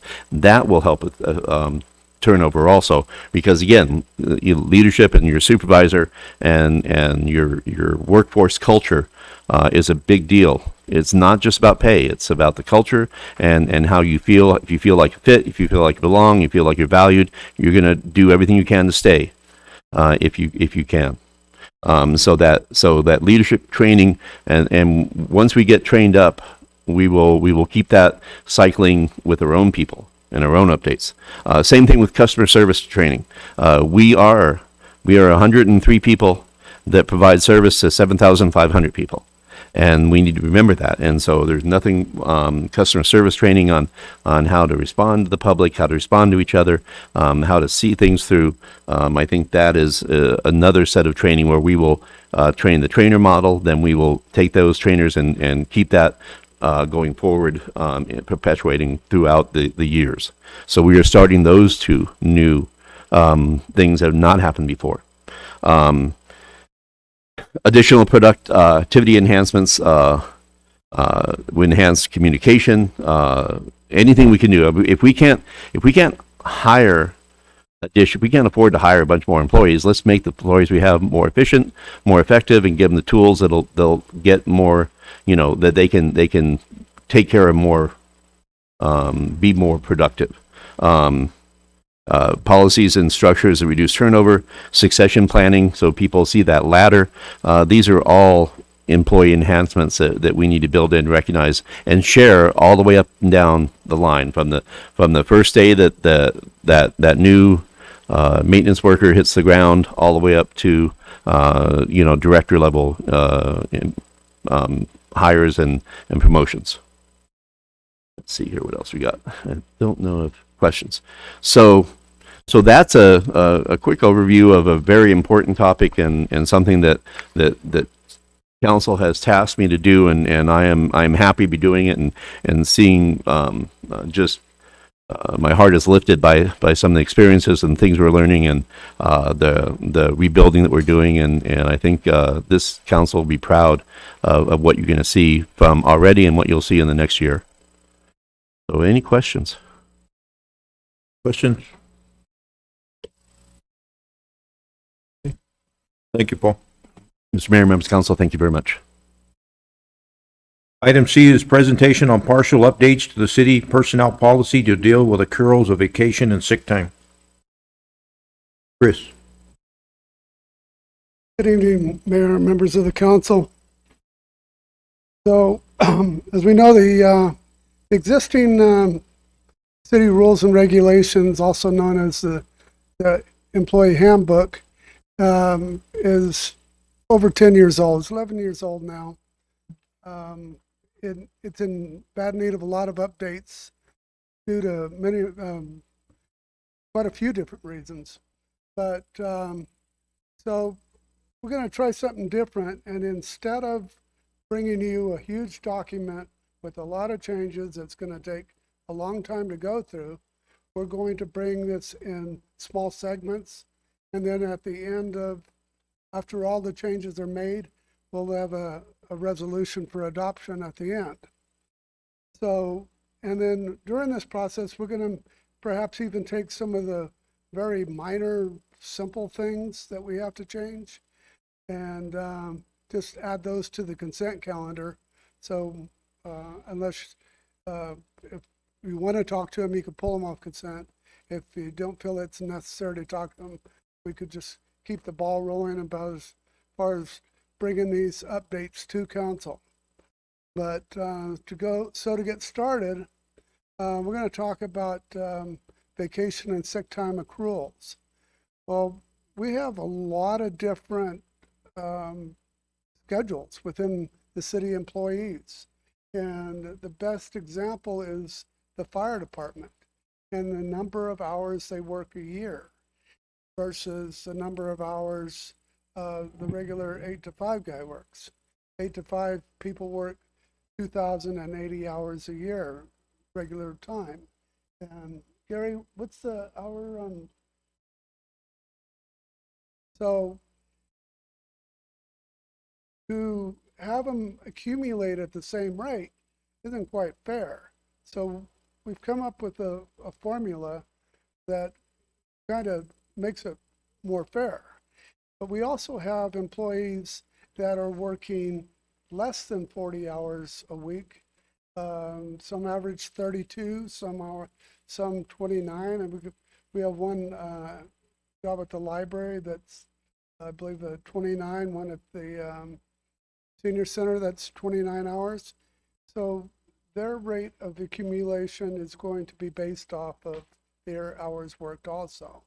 This is in compliance with the state law on how sick time is accrued. And this is also one of the reasons we have to make these changes. So I believe in front of you, you've got what those two, for the sick time and for the vacation time, how those are going to work. Now, if you need to answer questions on the fire stuff, I'm going to have to bring Gary up because it's pretty complicated. Chris, the only changes on this document that I saw is whatever's in red. It's basically the hours, the vacation hours that are adjusted with fire, it looks like, at this point, right? Everything else is staying the same as far as this portion of it? I'm not hearing you. The only changes that are in red, right, that you're showing on this document, but that's only the hour, that's the hours that are adjusted with fire, then no other changes. changes. There's a whole chart in there for fire. Yeah, I saw that. The new chart, as far as what they're going to be accumulated versus the old way. So the new way, well, the old way, if they wanted to take 2 shifts off, that's 48 hours. It'd be 48 hours worth of the old accumulation rate. a far better system for the firefighters.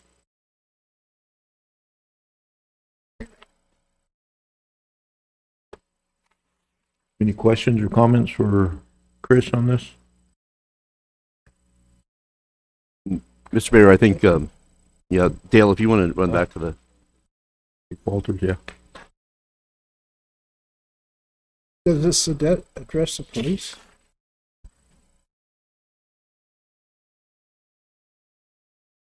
Good evening, Mayor and Council. And before Gary starts throwing stuff at me, I'm going to have to defend this with my guys. And I would tell you that from my standpoint, I'm not a firefighter, but I would argue against this. The reality of it is that they work those hours because they're basically here 24 hours in a day, because the idea behind the schedule for the firefighters are 100 years old, and they're here so they can respond out. Well, I have officers that are on call that have to respond out that we're not compensating them at all for being on call. I have 3 detectives, for instance. I have supervisors that if they live in the area, they're on call. AJ Castaneda has been on call since the day I got here, and he doesn't get compensated for that. So I'm not saying not to do this, but before we do this in a public forum with council, I would ask that we have a discussion with the other people that, particularly in the first responder world, that could potentially have a negative taste in their mouth as we move forward. I get Gary's argument. Gary and I have had a discussion on this, but the reality of it is, because they work that 24-hour shift, that's what sets them apart. But at the same time, they get to sleep on duty while they're, I mean, the argument behind that, I'm not trying to criticize fire, Gary, in any way, or Mayor, but the reality of it is they're sleeping for a large portion of that, and they're being compensated because they're technically on duty because they're at the station. So I'm not saying that there's a fix to this, but we need to make sure that we don't create a rift with other members in the city when we fix this. Police are not the same as public works, and I'll argue all day the differences. Fire is not the same as police, and Gary will argue all day. But at some point in time, we have to have that conversation so the employees, we don't get negative feedback going forward with it. So that would be my concern. and Mr. Mayor, Mayor, if I could ask a question. this is a presentation. This is not the final approval, and I was unaware of the of this particular concern, and so we'll go back and take a look at where this fits into the fire. I'm sorry, with the police schedules, and make sure we have as best equity as we can across the spectrum.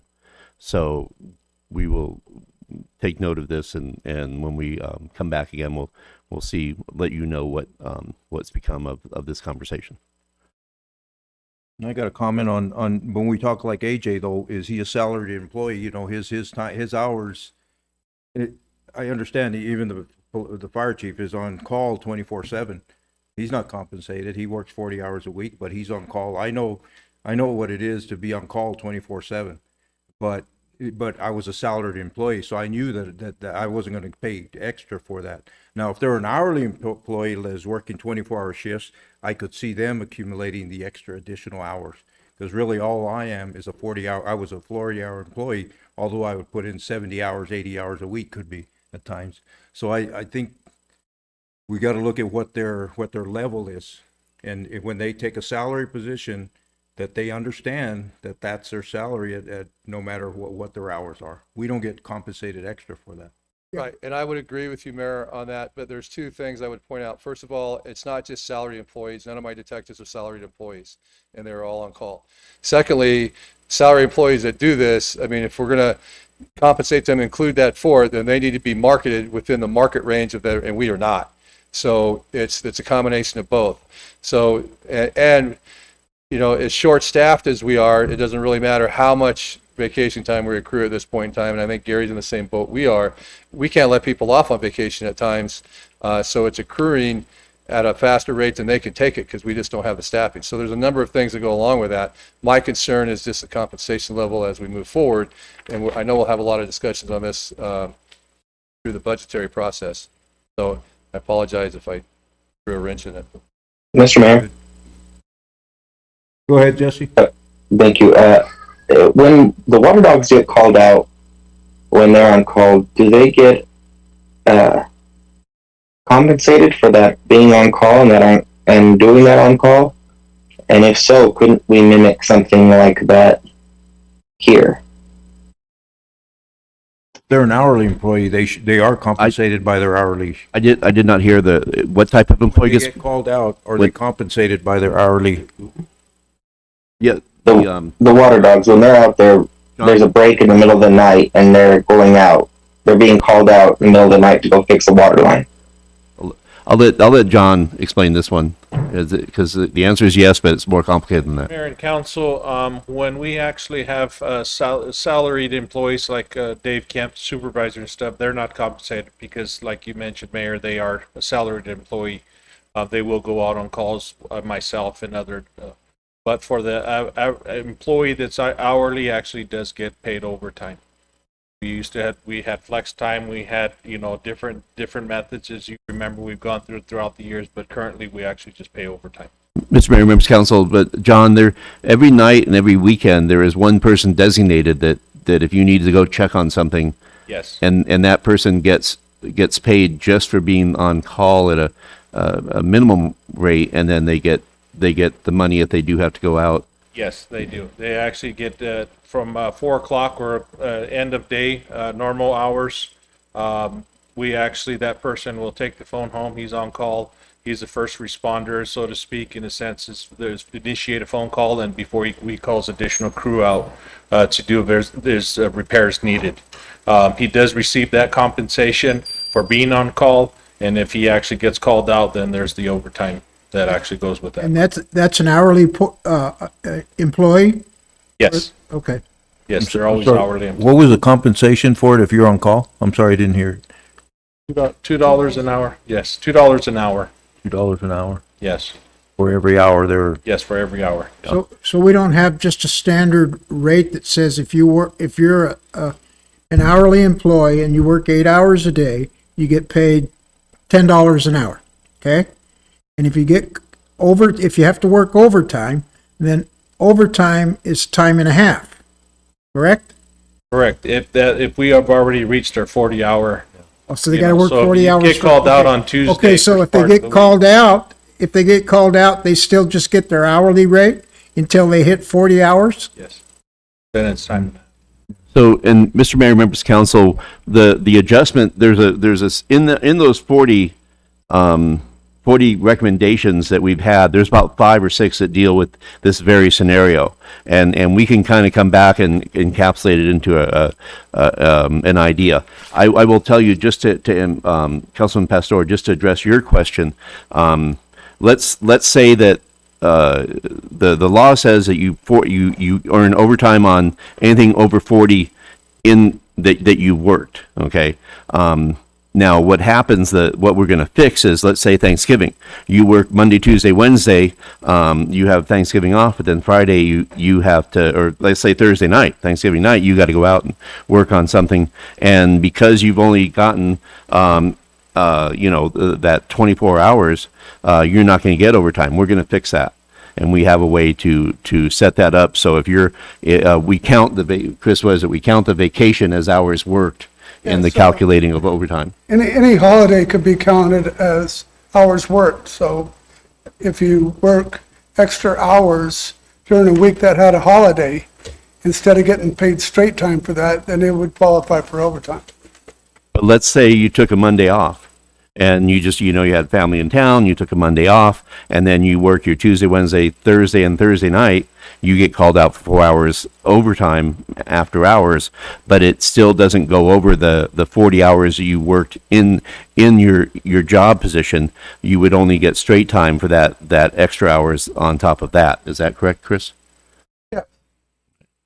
And so these are some of the, and this is by code and some by law. These are the issues that we're going to sort through and look at on fairness on this. So I get the sense that, fire departments looked at different than the police department, okay? Some are salary, some are hourly, and some are exempt or whatever. Exempt and So- non-exempt. So you have like 3 or 4 different classifications in one job. Well, it's one non-exempt or department. exempt. There's only two, non-exempt or exempt. Okay, but you have different classifications in every department, depending on how the department's set up. We need to sit down and just work on this one big problem, you know. And I know Chief is up there, but I think when you start talking about giving hours and threshold hours, you gotta meet in 40, you better look at the whole picture, because I know fireworks work periods or police, and they have to meet 52 hours a week or whatever it is before they go into overtime. So now if you start compensating for holiday pay, you need to look at everybody. Yeah, so it's a Yeah. different, you need to look at work periods and compensation when you do that. And we even have to abide by different segments of federal law on how we, Right. they are different from the get-go, from fire, police, and say, public works in this case. So Gary, go ahead. Mr. Mayor, council members, just to get back to I think the core issue that Chris was addressing related to vacation time and sick leave. What we saw from our end and what we proposed, just related to that, is that we move to a system that takes and compensates or provides an individual with leave time based on the number of hours that individual has to work.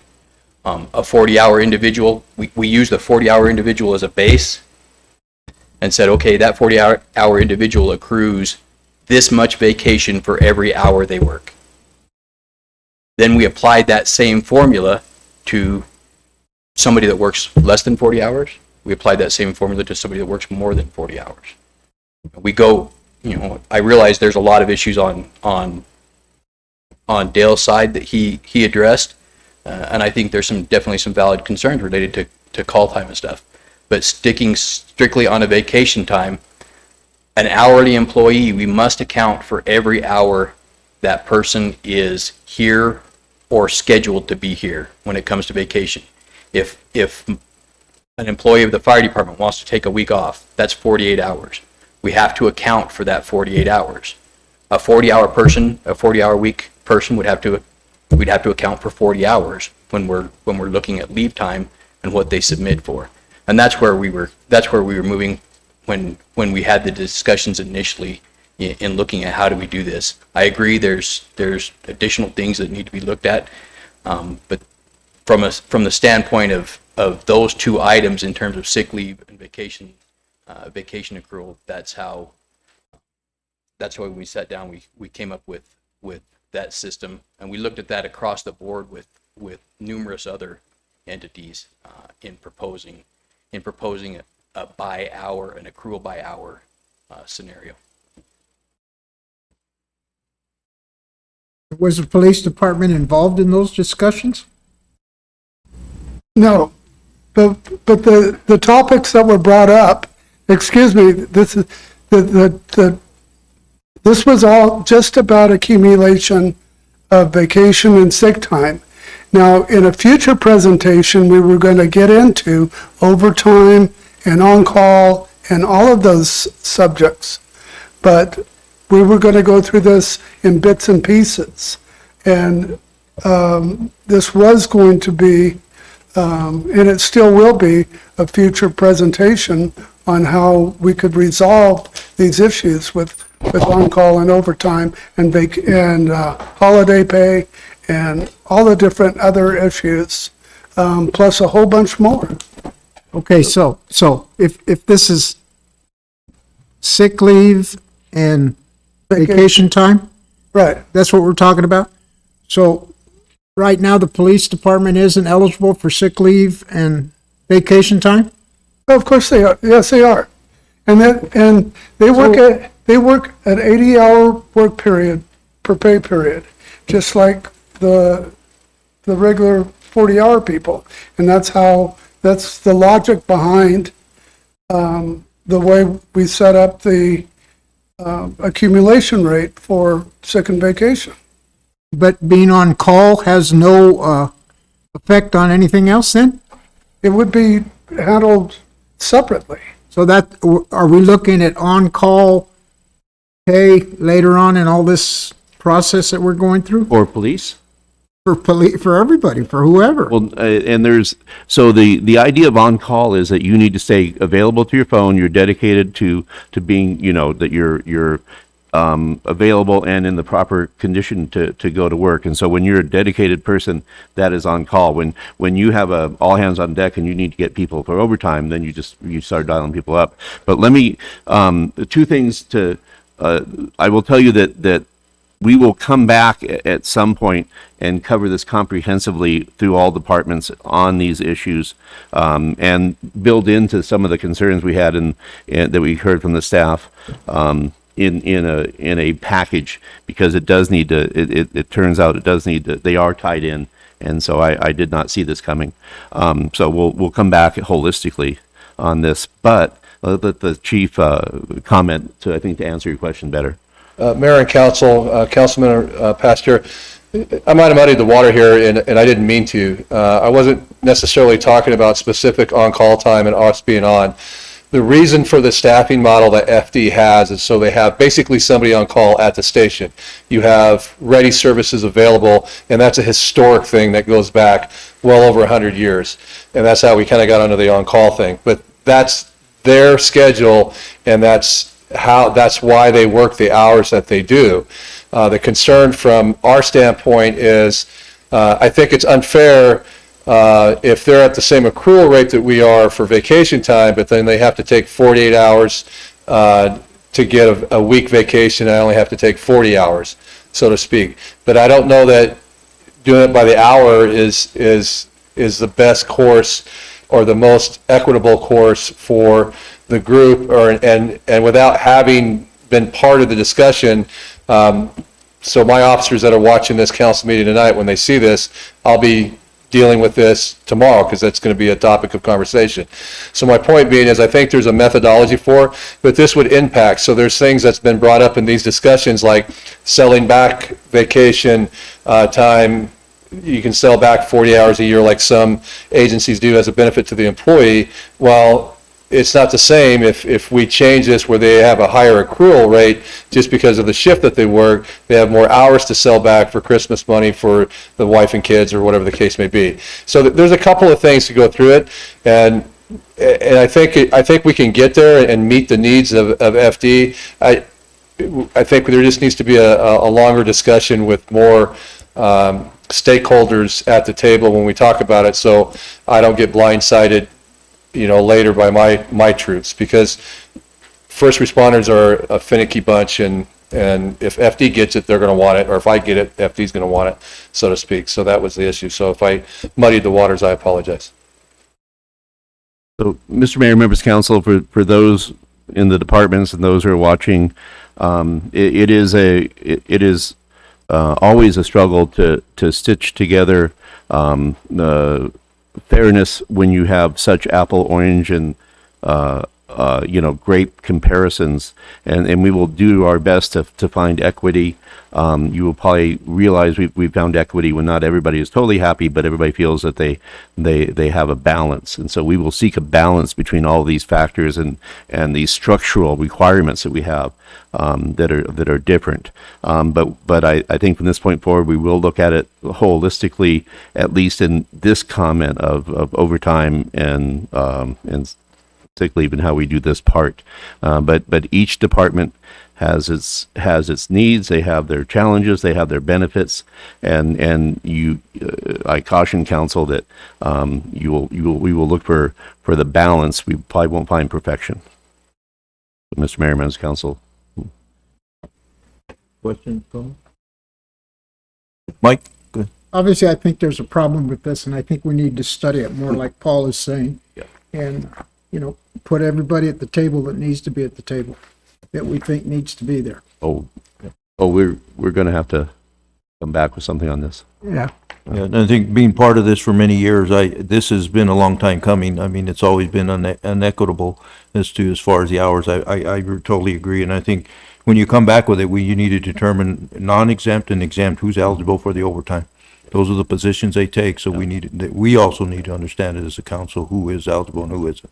What you're seeing is a small change in staff, but it's opened up some larger concerns.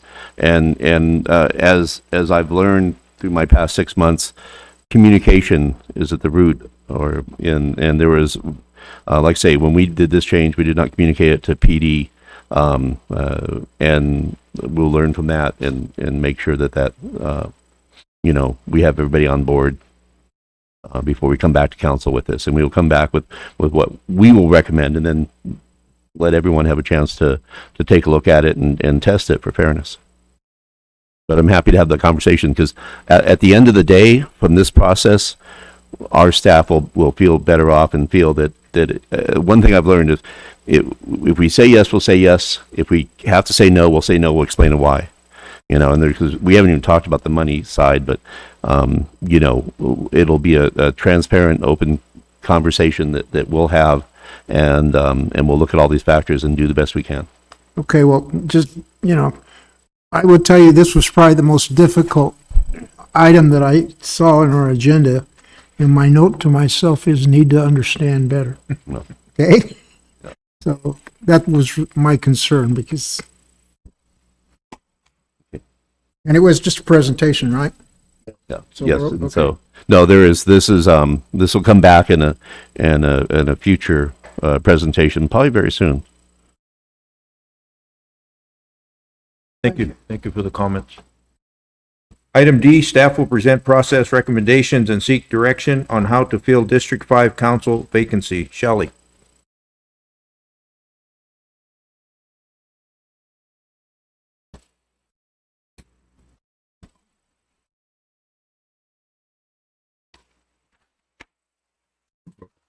Excuse me. Good evening, Mayor and Council. As we move forward to fill the council vacancy for District 5, staff will be presenting recommendations for a proposed application process seeking council direction tonight.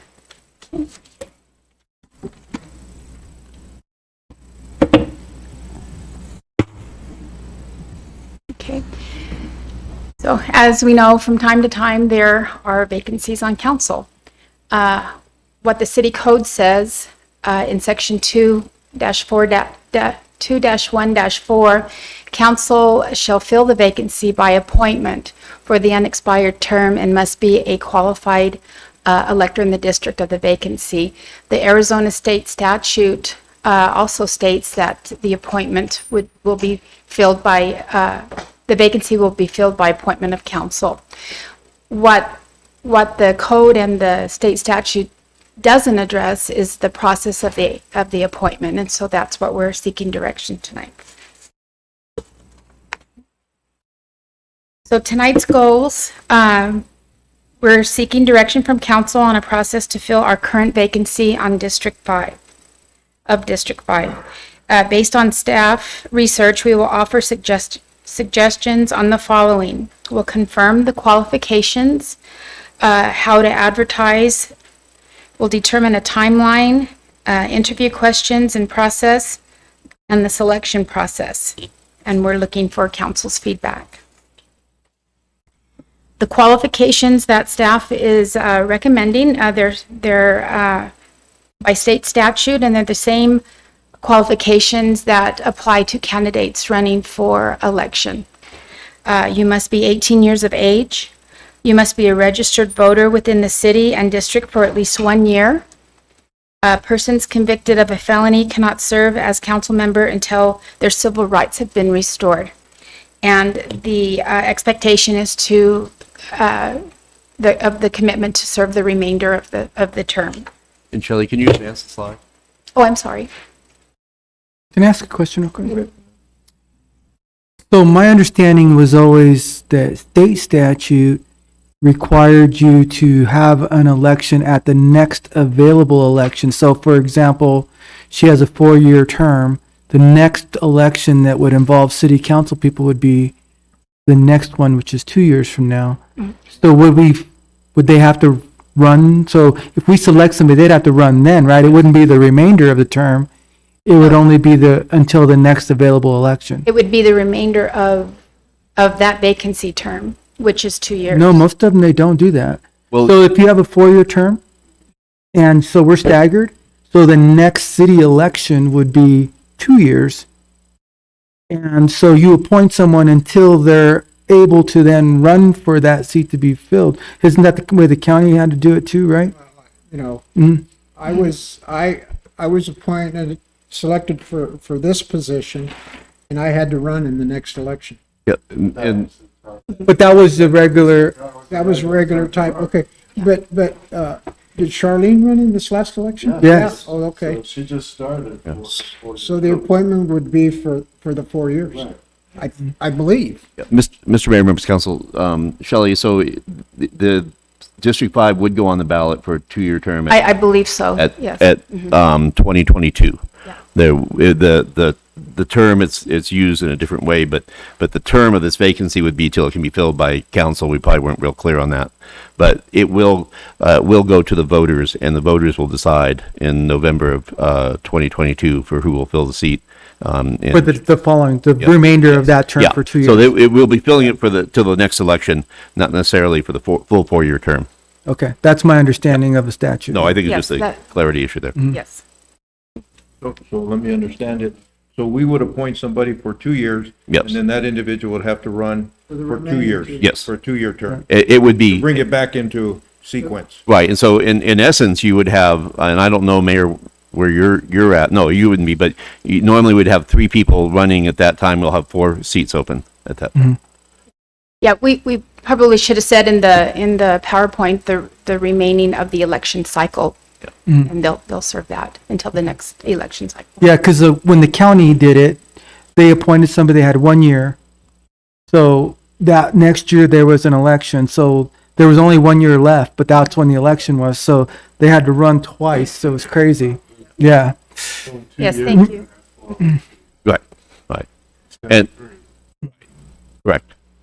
And in whoever you appoint will serve up until and can run, but if they will, their appointment will end on the outcome on the election of and the seating of the person who wins District 5 in November of 2022. But then they'll come back and do it again in 2 years. Yes. So they have to win 2 elections. Mhm. So one of the questions that may be when you're doing your interviews, do you plan to run again? Do you want to just answer your question? That's actually my question. Public input from the district. Our suggested application packet would include a 1-page application, and you do have that application on the dais. A letter of intent and verification of documents of qualifications. We've included a statement of qualification on the application, and they would just sign off that they meet those qualifications that we talked about earlier. And Mr. Mayor, members of council, I think one of the things when Shelley and I talked before we put this up here, I think that we talked that the verification, the applicant should verify that they qualify. But if asked to, staff will confirm that. And so a lot of times, and Shelley, this is how it works when you're doing applications for election. They submit the paperwork and you don't do any real confirmation or investigation unless someone comes forward and asks. Correct. And so we'll treat that the same way unless someone challenges the authenticity, we will assume that on the face value that the person coming forward is signed and it's valid.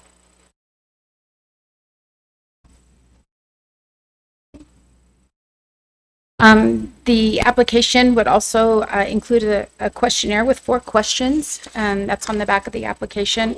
The questions tell us about yourself. Why do you want to be a City of Globe council member? Why do you think you're qualified to serve as a member of council?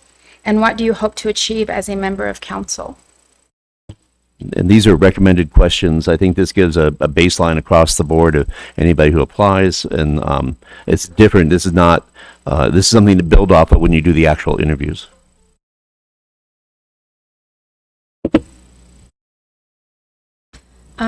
Our recommended timeline, the application acceptance period would be 14 to 21 days from the advertisement posting. We would have a public hearing for council interviews 14 days following the application period. And council may choose to make a selection at the night of the public hearing or defer to the next council meeting.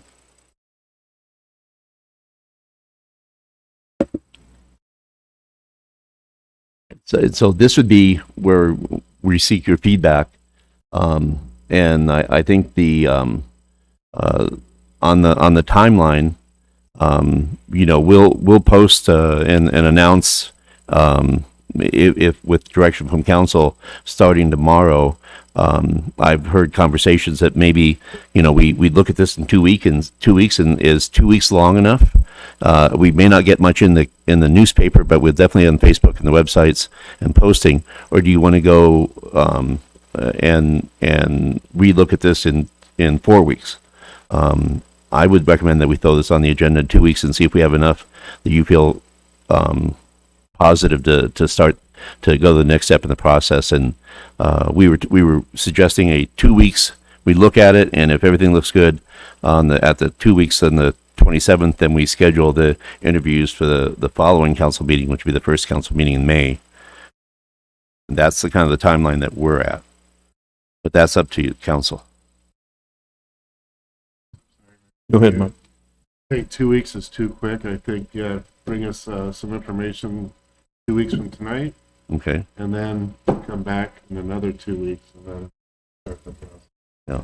So that gives people basically. I feel like once should have an opportunity to put it in the paper for sure. And then I feel like 2 weeks after that would be the deadline to get the applicants in. And then after that, have whenever the next meeting would be. They'll probably still throw us into the what? So it's, yeah. It wouldn't be advertised till a week from tomorrow. Right. Yeah. So I feel like it's a small town. People already know. Is the website have the current district? So if someone's wondering, or if they're trying to decide who they might ask to apply, we know, because I know what district I'm in, but I don't know. Mr. Mayor, Council Member Shipley, the current website actually has a map that you can pull up and look on there, the new website, and that makes it pretty handy. Yeah. It can be sometimes complicated. If not, Jody's cell phone number is. And Shelley, and I would recommend if anybody has a question as to whether they're in a district or not. But anybody who voted in the last election and voted for District 5 would know that. But yeah, sometimes you're not really sure. And so I'm more interested, like if somebody thinks somebody would be a great councilman. Yeah. You know, I don't know where the line is, so I don't know who I would ask unless I looked at that map and thought, oh, you know, Susie lives there, and we should ask her to put her name in or consider it. Yeah. Mm-hmm. And but those maps are available on the website. Mm-hmm. Yes. Okay. So Shelley, if we have a direction tonight, then you put an ad in tomorrow, and then it would go to press a week from Wednesday. And then we're looking at from when that ad runs, it'd be a 2 week period. So the ad would run on the 21st, and then 2 weeks from that would be the 5th. And we would still, if it closed on the 5th, you still would have time. The next meeting would be the 11th. I don't know if you would have time to process all that. We could do a special, or we could just, by me communicating with you saying this is our last applicant, do you feel comfortable if we close on the 5th, we still have time if council wants to get the interviews on the agenda for May 11th. Yeah. Okay. So Plenty of time. yeah, We had the retreat. Yeah. Mm-hmm. don't think we need to rush this. Well, I like 2 weeks from the running of the ad. Mm. I think that's where council's at. One other thing that last time we offered some suggested questions, and then you guys kind of looked at them because some of them are very similar, so you just picked one. But we didn't know what questions were going to be asked until that night, and I think that's a good idea, just in case someone would think that we slip one of the candidates the questions ahead of time. We wouldn't know the questions ahead of time. I like that process. Okay. If that's council direction, good. we'll reach out to council, get your suggested questions, compile them, eliminate the repetitive ones, and then put a slate of questions out that each of you can ask. And as interview style, that you want to ask each candidate the same number of questions. Did we offer an opening statement at the last time? Yeah, a small introductory, wasn't it? Yeah. Yeah, it was like a minute. Yeah. Minute, maybe two at the most. Yeah. Okay. And I don't want to count that as a question. Tell us about yourself. Mhm. But you'll have their questionnaire information in their application packet. But no, we'll sit very similar to what we did before. We'll have Shelley gather the questions and pass them out that night. So really, all you're looking for tonight is that direction to go ahead and advertise and the date, and that'll give us the opportunity to communicate through you if we have questions, or maybe what do you have, order interviews, or at least some input into the process. Yeah. And that was two of the other questions, the order of interviews and isolation. I think, again, in an interview process, if you're the first, if you're the last person to go, it's kind of tough because everybody's answered the same question. You've heard it. If you're the first person to go, so we'd like to, and I believe this, did we put you in the? Yeah, we all went in here. We drew numbers before we went in, and called you out, then Yeah. did the interview, and if you like, number one did his interview or her interview, and then she sat in the audience. Okay. so that's what we're looking at. Again, pull out the people who are going to be interviewed, call them out one at a time, and let them remain in the council chamber to hear the others, just so that they don't have a time to think up a clever answer or whatever it might be. Okay. Go ahead. Okay, so we will follow that process. Mhm. So, I've got to say, I'm pretty frustrated because about maybe 4 months ago or more, I asked if staff could bring back some sort of policy or direction on how we're going to replace a vacancy. And here we are muddling through it again. I would ask this council that we go through this process and we end it and we come out of it with some sort of a policy or a written procedure on how we're going to deal with this. Because here we are all over again. And Mr. Mayor, members of council, Councilmember Rios, my apologies. It was on our list, but staff did not get this forward any sooner than this, and it's unfortunate. I completely agree with you, Councilman Rios, that this was asked, and thank you for that update, Paul. I would say that we go through this process, and now we'll have two experiences, and then we finalize it and put it into part of the policy. Mayor, the only thing I would say to that is you can't bind future councils. This is a privilege that this council has at this time because we have an opening at this time. You can't adopt the policy and tell future councils this is what you have to do because they have the freedom to select that process at that time. And so, we could have a process that we think works and we recommend that we consider using it in the future, but, next opening, we may not agree that this is the way we want to do it.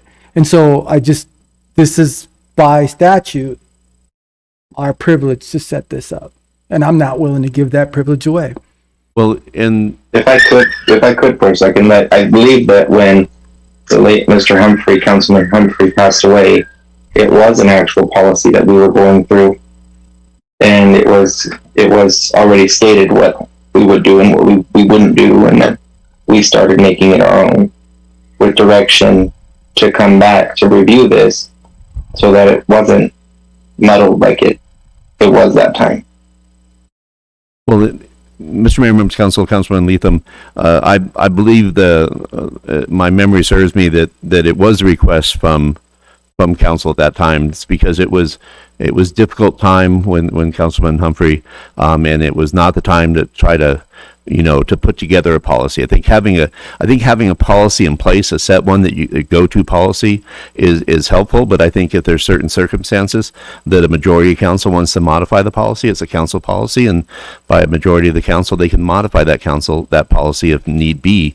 But I would recommend that having at least a draft or a boilerplate policy in place be ready to go, and then you just, if there's a special need on one or the other, that the majority council can modify that. But you'll have, but we will, like I say, we'll have 2 runs with this group and have a pretty good idea what works and what doesn't work. But and you are binding the future council to at least a majority, requirement of majority to change the future policy. So if we develop the policy, run it by Sims. What we have him there for is, can we, if there's no direction in ARS or in our code that says what the process will be, can we develop a process policy? Well, when I was on council before, the council accepted names and they just made a motion. They didn't interview. They just picked somebody. And that was it. That was the process, because that's what they wanted. And so other people may feel like, hey, I know who the strong candidate is. I don't need to interview nobody. And so that is up to the council. Mm-hmm. But you would, you lay a foundation of tradition that we're doing here, and proven formula, and this council sense of transparency, more time rather than less, more outreach rather than less. I think if that's this body, I think that if the majority wants to and put that into a council policy, it is not a state law, it is not code, it could be code, but it's something that you vote to instill, and a majority of council can vote to undo it if the situation changes. So I think that we can continue. Like I say, it will be at the end of this. I think we debrief, we have a session and decide what do you want to direct us to bring back as a policy. It may be there's some exceptions. If this happens, we do it one way. This happens the other, or we leave it to the determination. There we can build that, but I know that council will have an ability to make a decision at the end of this process whether they want to enshrine it in a council policy or not.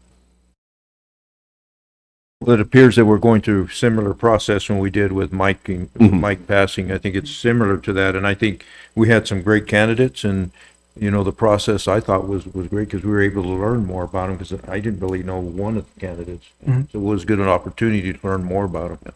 And Mr. Mayor, the only other bullet on here, there is, just so you know, I mean, open meeting law is very important to everything, but if somebody has applied, there's no reason that each member of council can't contact that person and discuss, as long as you're not talking about anything else that any other council members. But that one-on-one communication from a resident to a council member is not an open meeting law violation unless you start sharing other opinions.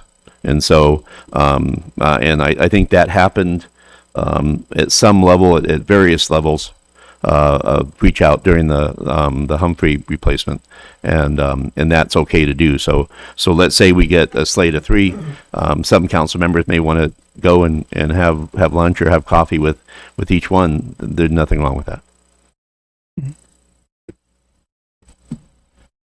Any other questions or comments?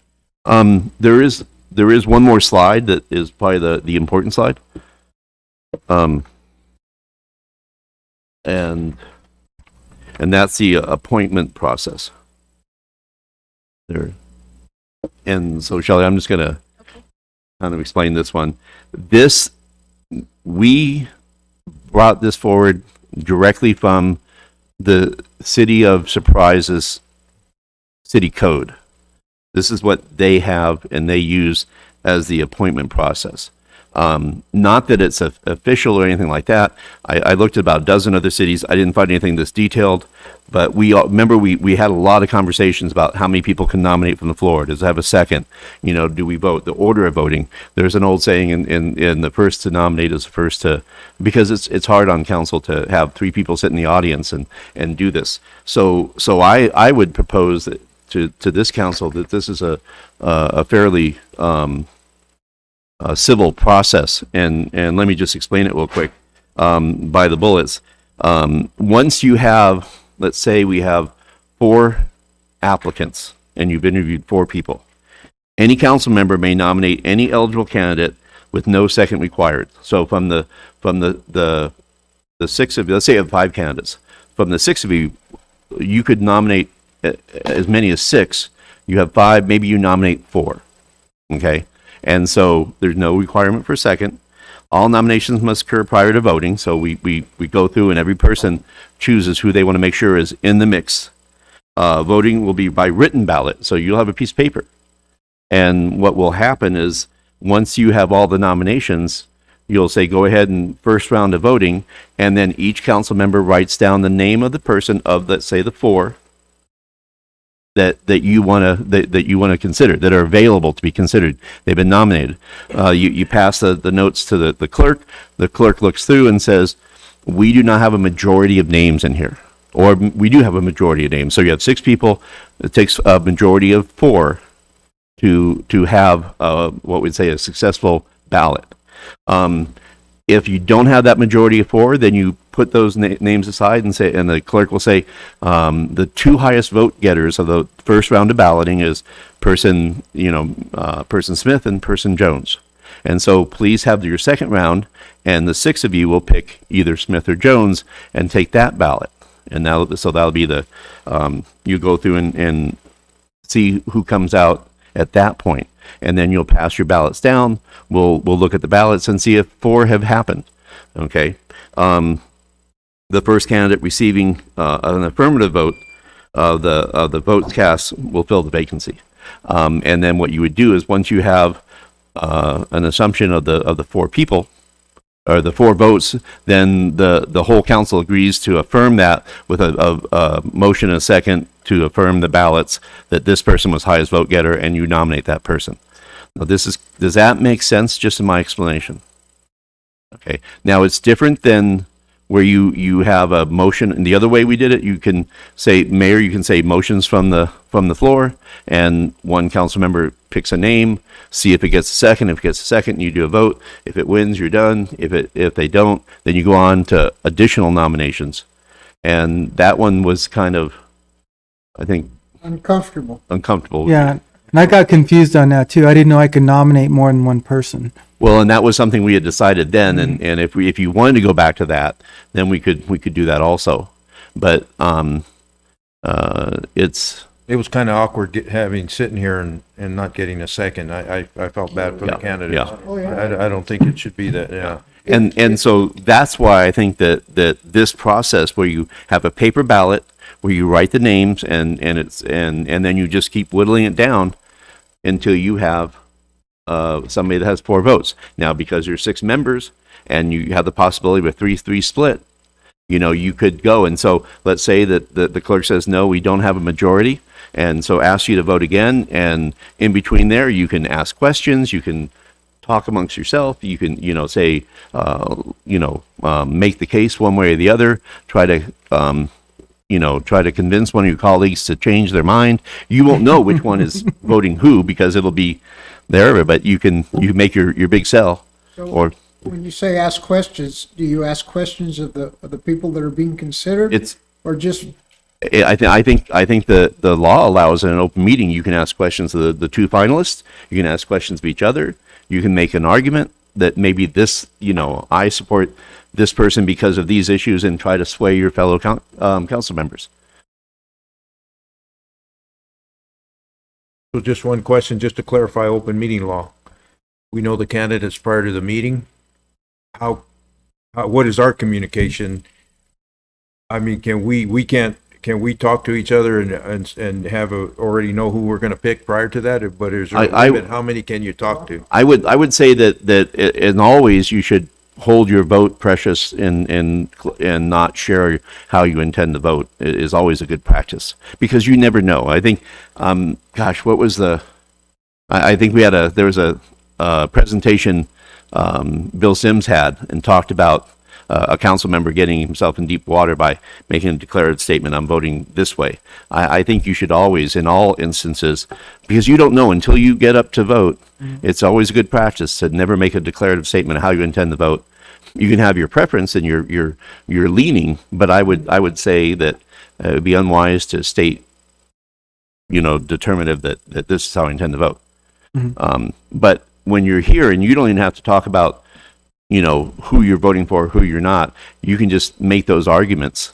And I don't know how the process. What I might do is try to see if City of Surprise has a video where they've used this process and maybe watch it. I didn't get a chance to do that much research on it, but I think that so let's say that you get stuck. Now, City of Surprise says the meeting may not adjourn. This is by code. The meeting may not adjourn until the vacancy has been filled. I think that's a little harsh. If you can't come to agreement, I think maybe we go back and say, let's regroup, let's table it, and let's think of another way we can do this. If it's whatever the group wants. Go ahead. Mayor, my one thing is that I'm worried that I don't know if we're going to have 2 people apply or we're going to have 23 people apply. And I feel like it would be nice to know what that number is before we decide what the process would be to whittle it down. Yeah. Because I would hate to have, I think this person would be the best person, and then they're out because there was a big pool and they're just gone. I don't even have my best choice is my 5th choice, and so I kind of would like to see how many people we have before we decide. Yeah. And that's the beauty of this is, and even to the point, there's nothing that says that if you had seven people that we could allow multiple nominations from the floor to get them all in the mix and just have that. But there's no harm in waiting to decide whether you can use this process or not. I just wanted to share with you to get everybody thinking about it, and we can relook at this when we go to finalize the interviews as to what process. I mean, you can wait all the way up to the point where you're about to debate and about to vote if you want to use this process or you want to do the old process. There's no requirement that you decide ahead of time. And I can see where you kind of like see the lay of the geography of the candidates before you do that. Mhm. So we'll leave this as a possible and determine that. But Shelley, I think we do have our marching orders for get it posted 2 weeks after that. And then we'll give you updates as we get every couple of days as we get more people in. Make sure you kind of know who's put that in and share those applications because they will have questions on there. Well, during that meeting, whatever meeting this is that we're going to have this process, I want to make sure that you're not adding anything else to the agenda because I feel like with that process, we're going to be here for quite some time. That is, yes, if that is council's request that we have a standalone meeting, I would encourage it to be on the cycle. Because I think you're going to have more transparency and have that open, but we can definitely manage the agenda cycle to make sure that it's not overwhelming on. And what we could do is we could have this right off the bat and have a couple items. If we need to, we can table those, but I think we definitely can accommodate that so that we don't end up with a meeting of 4 hours or longer. So we can control that. I think that's Councilman Leatham, I think it's a good suggestion. So Mayor, I think we have our marching orders and we'll at some point tomorrow we'll start advertising. Did you get a chance to see the form and the questions? Are you okay with the 4 questionnaire questions? I think give us time to get input back to you. We have time. But the 4 questionnaire questions will go out tomorrow if you're okay. And so that now because there's two things, there's interview questions and then there's the questionnaire questions. I think these are good questions. Yeah. These are similar to what we did before. Yeah, and it's just, these are just very broad across the board, apples to apples questions. Right. And so I see council okay with that application, with asking any applicant. It'll be a letter of intent and then just name and contact information, and then whatever they want to, however they want to respond to those 4 questions. Okay. Mr. Mayor, I think that is all we have. Thank you, Mayor. That's a Thank you, presentation. Shelley. Item E, city manager will provide council with a COVID update. And Mr. Mayor, members of council, this would be fairly quick. I know that, you know, I don't want to be in the business of, you know, predicting when the end of COVID is going to come. I've been an utter failure up to this point. If possible, there are 3 core ideas that I'd like to look at implementing around May 3rd, if things hold as they seem to hold. Number 1, I'd like to reopen the water office and availability for people to come to the water counter and to the window at the courts in City Hall. Allow limited seating in active adult, and if we have the staffing available, open up on weekends for for BESH. The library is already at 10 people and they're doing well. That's number 1. Number 2, we would retain the requirement that any city staff that is dealing with members of the public will wear a mask, and any public coming into city facilities will wear a mask. So masks required for members of the public to come into the building, and members of the and employees to communicate with to help serve a resident would retain a mask.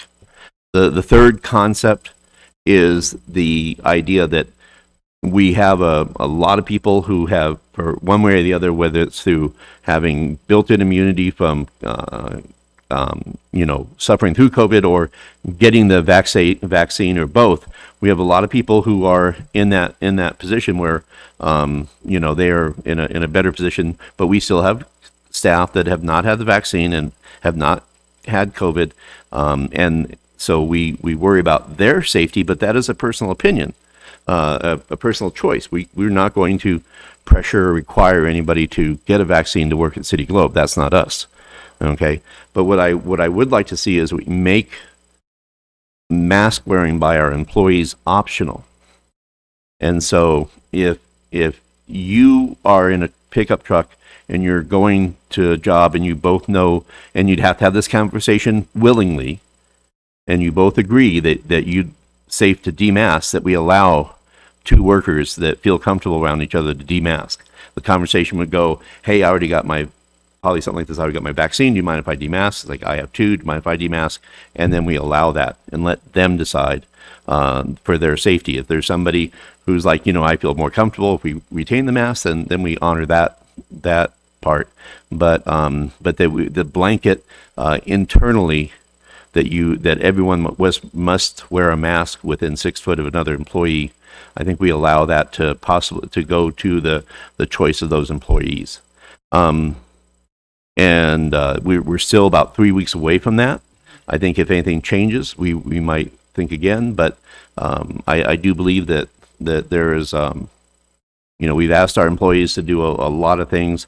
I don't know that wouldn't be the proper time to say we're going to put the trust on you to make sure that you keep yourself healthy. Comments? I see a lot of painful faces here. Good for now. So, I also serve on the hospital board, and what the hospital has decided to do is for any employees who have been vaccinated, of course, they wear little name tags, so they'll have a dot on their name tag showing that they're vaccinated, and so they do not have to wear a mask.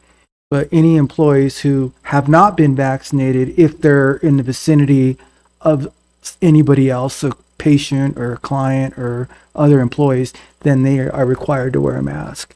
And so, but I think part of the strategy there is to encourage employees to get vaccinated as part of this.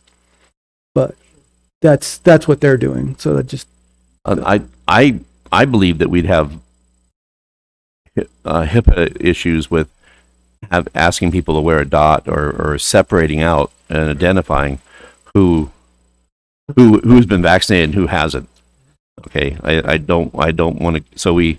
So that's why I worry about that. But it does show that desire to loosen up. I'd rather tell somebody. Yeah, and that's why we trust. Well, either way, you know, I feel more comfortable letting them know.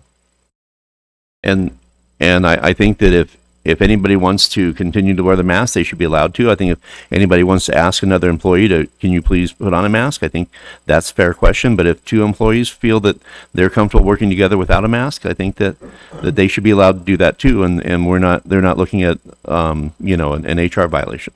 Right now, our requirements are that if you're within 6 foot of each other, and you must be masked up, especially inside. So what would happen in a situation where I'm an employee, I've been or maybe I haven't been vaccinated, and there's another employee that hasn't been vaccinated, and I do not feel comfortable with them not wearing a mask around me because I don't have social contact or I'm only around people who have been vaccinated. Yeah.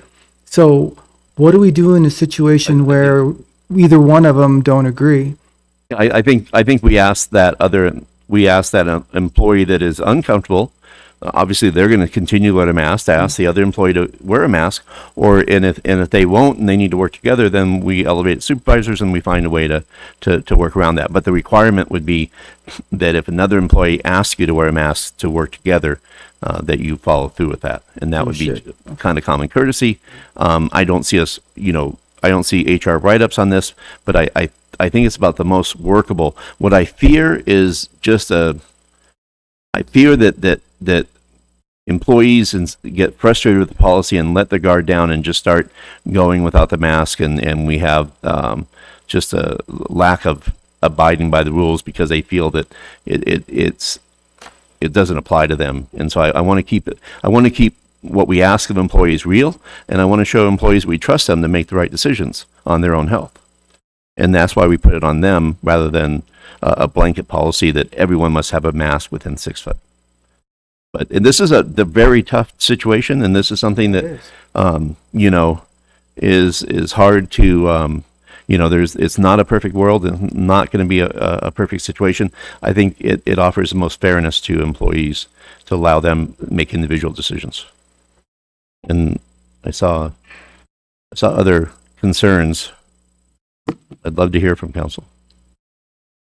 Not ready to unmask completely yet, but Right. But what about the requirement on employees?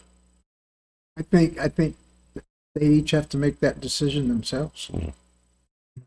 I have to agree that it is an individual's responsibility. If they feel they need to wear it, they wear it. If they don't, they don't. I've working where I work, it's unique in the fact that people don't want to talk about if they've been vaccinated. They now bring that up as things you don't talk about. You don't talk about being vaccinated or not being vaccinated because it's such a hot topic. So I don't know if you want the employees to get in that conversation as to, okay, if somebody says they're not vaccinated and then somebody says, well, why didn't you get vaccinated? And then starts in on them because they weren't vaccinated, or vice versa. You're leaving that up to interpretation versus just letting them decide. If both of you feel comfortable in the truck when you first going to go get in the truck, you have partners, both of you agree, we're not going to wear the masks, you go on. One says, wear it, you both wear it. Mm-hmm. So, Councilman Lee, that's that.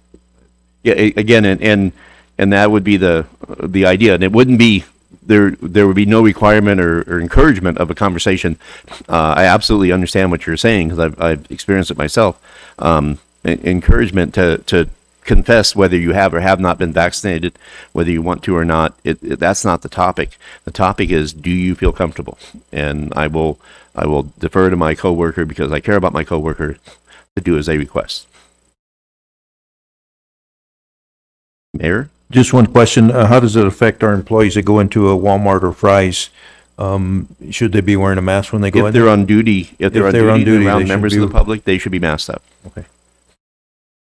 That anytime you're dealing with members of the public, and a water dog crew is out there working on something, and if a neighbor walks up and wants to talk to them about their water leak or whatever, they should either stand back or mask up and be that. I think it's very important that we show that courtesy and protection to the residents we serve. And I would comments. I would. I agree. I mean, I think that it's up to an individual's preference. I've seen already at different stores city employees not wearing their masks when they go in. So that happens daily. For them to get in trouble for it would be absurd, I think, especially with the governor's mandate. It's individual's preference now. I feel like it's out of my hands, most definitely. So I think it's an individual's preference, just like getting vaccinated, unfortunately, is an individual's preference. And Councilman Lisa, Mayor, members of council, I think that we'll have more clout and more credibility by asking employees to, when they're on duty and they're around members of the public, to honor that request by showing the flexibility when we give them the freedom among themselves. Because no one likes to follow a rule that they don't totally buy into, and I think that's where staff is, the flexibility among themselves. But we need to encourage their respect for the public by mask up when you're talking to members of the public. And I respectfully would curious as to Councilman Rios. I know you have opinions on this. So, well, my experience and through work and the policies and procedures that I'm having to work with, basically if you're vaccinated, you're not required to wear a mask if you're with somebody else that's vaccinated. And if you're vaccinated and you're with somebody that hasn't been vaccinated, then you're required to mask up. But does everybody know who? Well, we're a tight group, so we know, right? It's not like, obviously, the city has much more employees. It's changing times, and thankfully the times are changing for the better. And I think it's a transition. It's kind of like a reverse transition. We were locking down, and now we're trying to find ways to lighten up and ease up. Is there, obviously you have CDC with their guidelines, and then you have your employer that has their guidelines, and so the end all is the employer's choice. It's really not the CDC's. Those are just guidelines. But the employer is the one that sets the rule. So, I'm kind of open either way.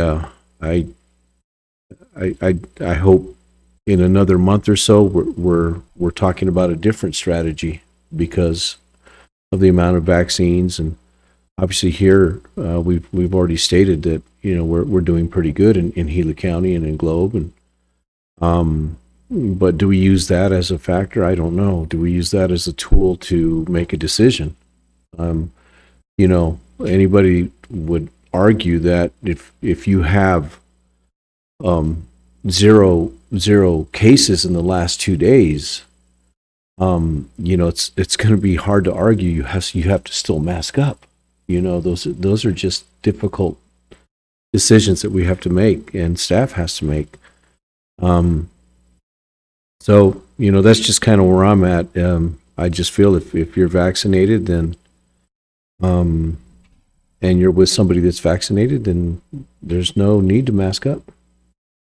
And if you're around somebody that hasn't been vaccinated, well, then, it's between those people that are you willing to mask up?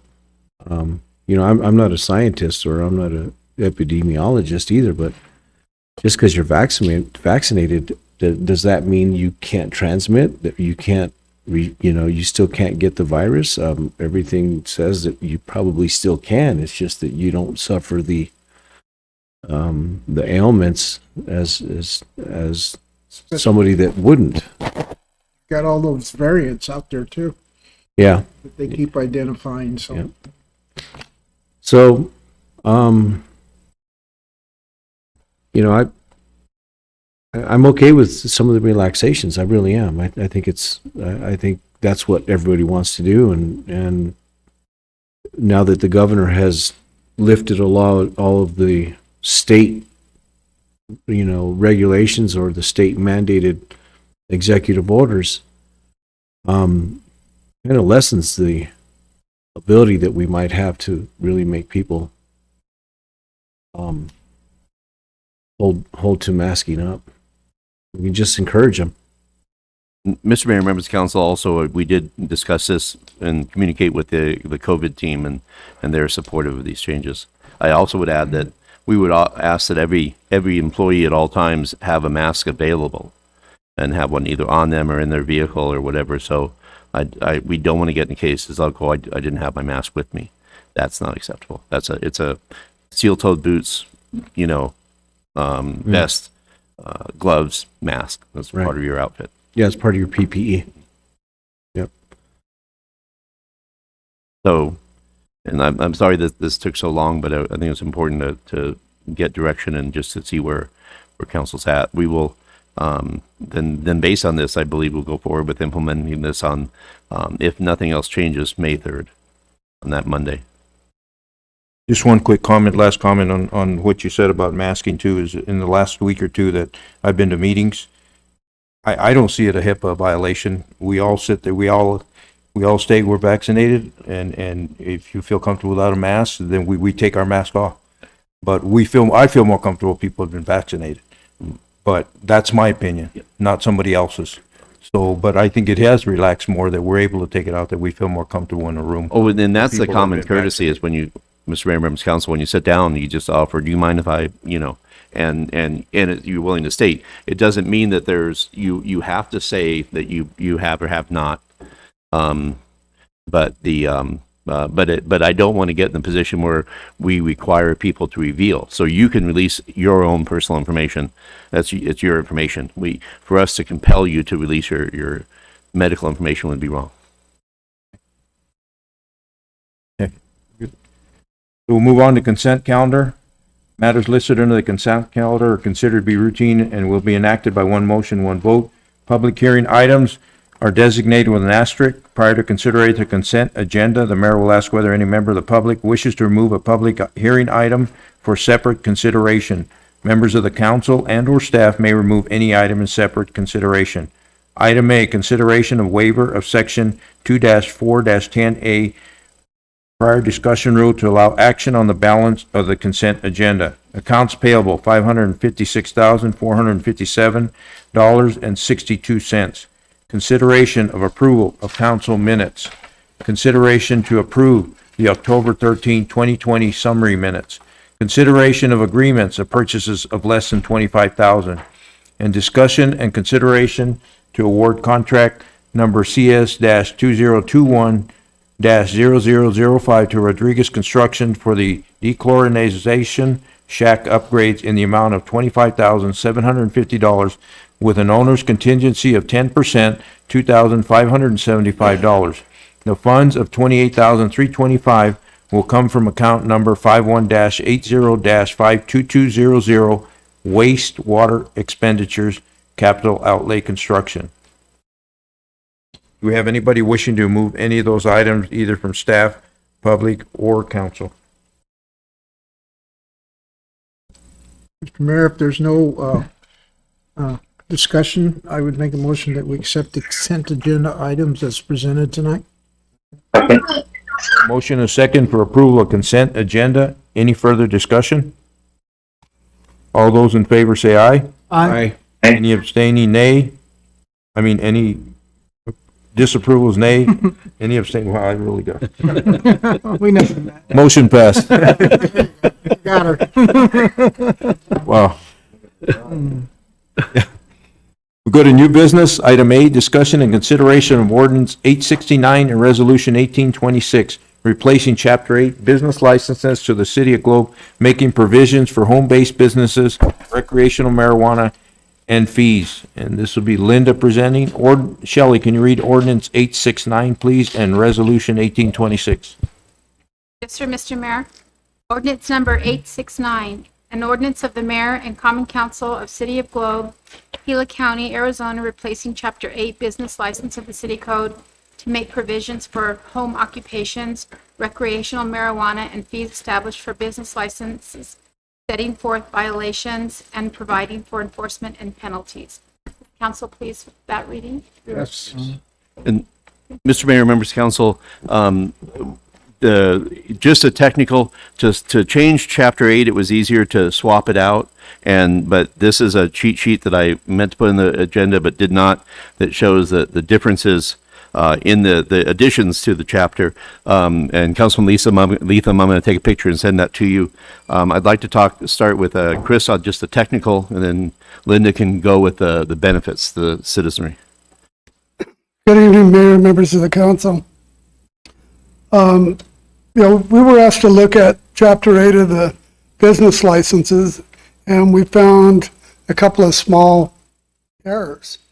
And probably the most notable was the part where the city council establishes the fees through our annual fee schedule. Well, it didn't say that in the thing, so we needed to add a few words to make that right. We didn't have anything in there in home-based businesses, so we added the definition of a home-based business. And then lastly, there was business licensing requirements for medical marijuana, but it didn't have any language at all about the newly adopted recreational marijuana. So small bit of language was added for that.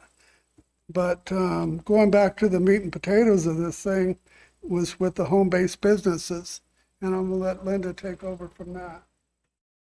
Thank you, Chris. So when we began our economic development department, our goal, of course, is to create the ecosystem for business success. You. And so if we are able to assist our home-based businesses and assist them to be in the hopes that someday they will become brick and mortar, how can we better reach them and better serve them if we don't know they're out there? We see them on Facebook, we reach out to them as soon as we become aware of them. But if we can create a type of a home-based business registry, we can better serve these micro entrepreneurs. And so with this process that Chris is going to be talking about, we're able to create that registry and to better serve our home-based businesses. So to elaborate more on what Linda was saying, the home-based businesses would allow for businesses with annual revenues less than $1,000 wouldn't be required to have any kind of business license. They wouldn't do anything. And the old code pretty much said if any business had to have a business license. Well, if the kids went out there and had a lemonade stand, technically they were required to go get a business license. And so that was kind of silly. So we set this $1,000 thing, so you could have yard sales, you could have lemonade stands, you could have people can start up a business and maybe not quite do anything. And Chris, do you want to do this? Show the slide. The slide. Is there a slide with that? Oh. So that's the breakdown. So then after the $1,000 threshold, there's a $5,000 threshold. So you want to go on this part? Sure. So as you can see, and I can't quite see from here, it does increase as a business becomes more lucrative, and so when a side hustle can become a main hustle, that's when a business will pay higher fees to the city, and hopefully at that point they'll be generating more revenue so that justifies that increased expense. So, but between 1,000 and 5,000, they would be required to get a business license, but it wouldn't cost anything. So that's the registry part, so that we can be aware of them, know that they're out there. If we become aware of resources or programs that could assist them, then we can send it in their direction.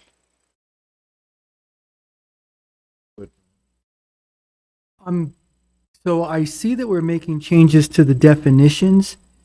Is there an interpretation that someone could have a home cannabis business? Because my understanding that is not the case. You have to go through licensing through the state. You can grow for your own purpose as long as you meet the requirement, but you can't be selling, distributing, none of that, right? What kind of business? Cannabis.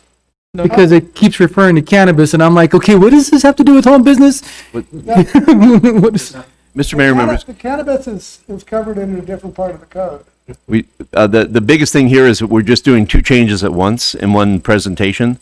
And so we're changing the definition of home-based business. And another thing we need to do tidy up is to add this section on Article 8.7 on recreational marijuana. okay, But they're not- Mike, they're not okay, connected. we're not going to have people selling from their We're house. not anticipating That's against the law. any. So if I could, Mayor, if I go to have a yard sale, am I gonna have to go to the city first to let you know that I'm gonna have a yard sale? No, there's yard sale requirements, Mr. Mayor, members of council, but there's yard sale requirements, but they'd have to be willing to be a business that's going to profit more than $1,000 a year. Well, what if I make over $1,000 at my yard sale, but didn't know that I was going to? Chris, how does yard sales are separate and they're regulated through the city, but would this apply to yard sales? I think if you're, I don't know. You subtract what you paid for the item, and you didn't make money, you lost money. Yeah, Mr. Mayor, members of council, Councilman Leatham, I don't think this was intended for a yard sale where you're pulling a bunch of people together I don't know one person who has that much stuff that can clear $1,000 in a year, but that's a pretty good yard sale. But I don't think our intention is to apply this there. And if it's at a home-based, if they're advertising and marketing, we might look at it, but we'd have to do a case by case on that. But this home base does not apply to the snow cone person at the commercial site on Oyo Hotel site, and that person would need to have a business license. They'd be considered a transient merchant and would require a business license no matter what they turn profit on.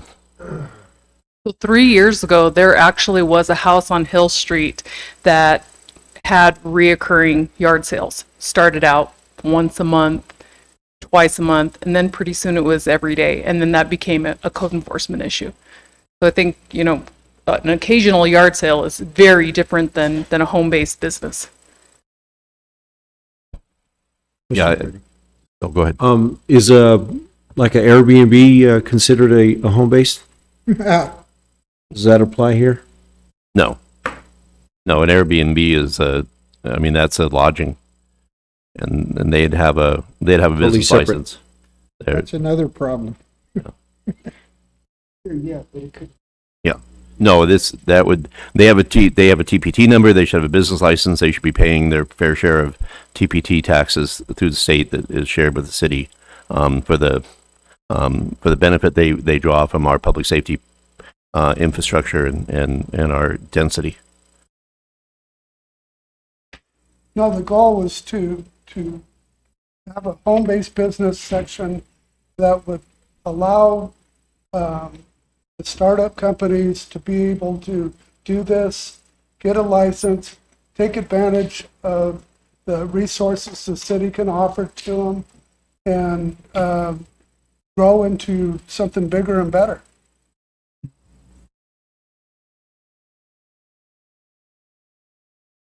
Question on, since you brought up the snow cone man at Oyo. Yeah. He's a transient merchant, he has to pay $50 license fee? A year, yes. Business license. There's no way we can, the business license, the purpose of the business license, make sure that merchants who are benefiting from the city have a TPT license and we are, are sharing and they're filing their things. Also, it's just knowing who these people are and what they're doing. I don't think that, if you're living in a house, you're part of the community. I think this is a benefit for them, but I still believe that people who come to our town, set up shop and market to our residents have a minimum requirement to identify themselves. I have another question. So Al here, the mayor, has a lot of experience. So he decides he's going to be a public safety servant consultant for hire. But he might have a job in Winslow, he might have a job in Colorado. Is that a home-based business or is that something different? That would be a home-based business, but that's a service business.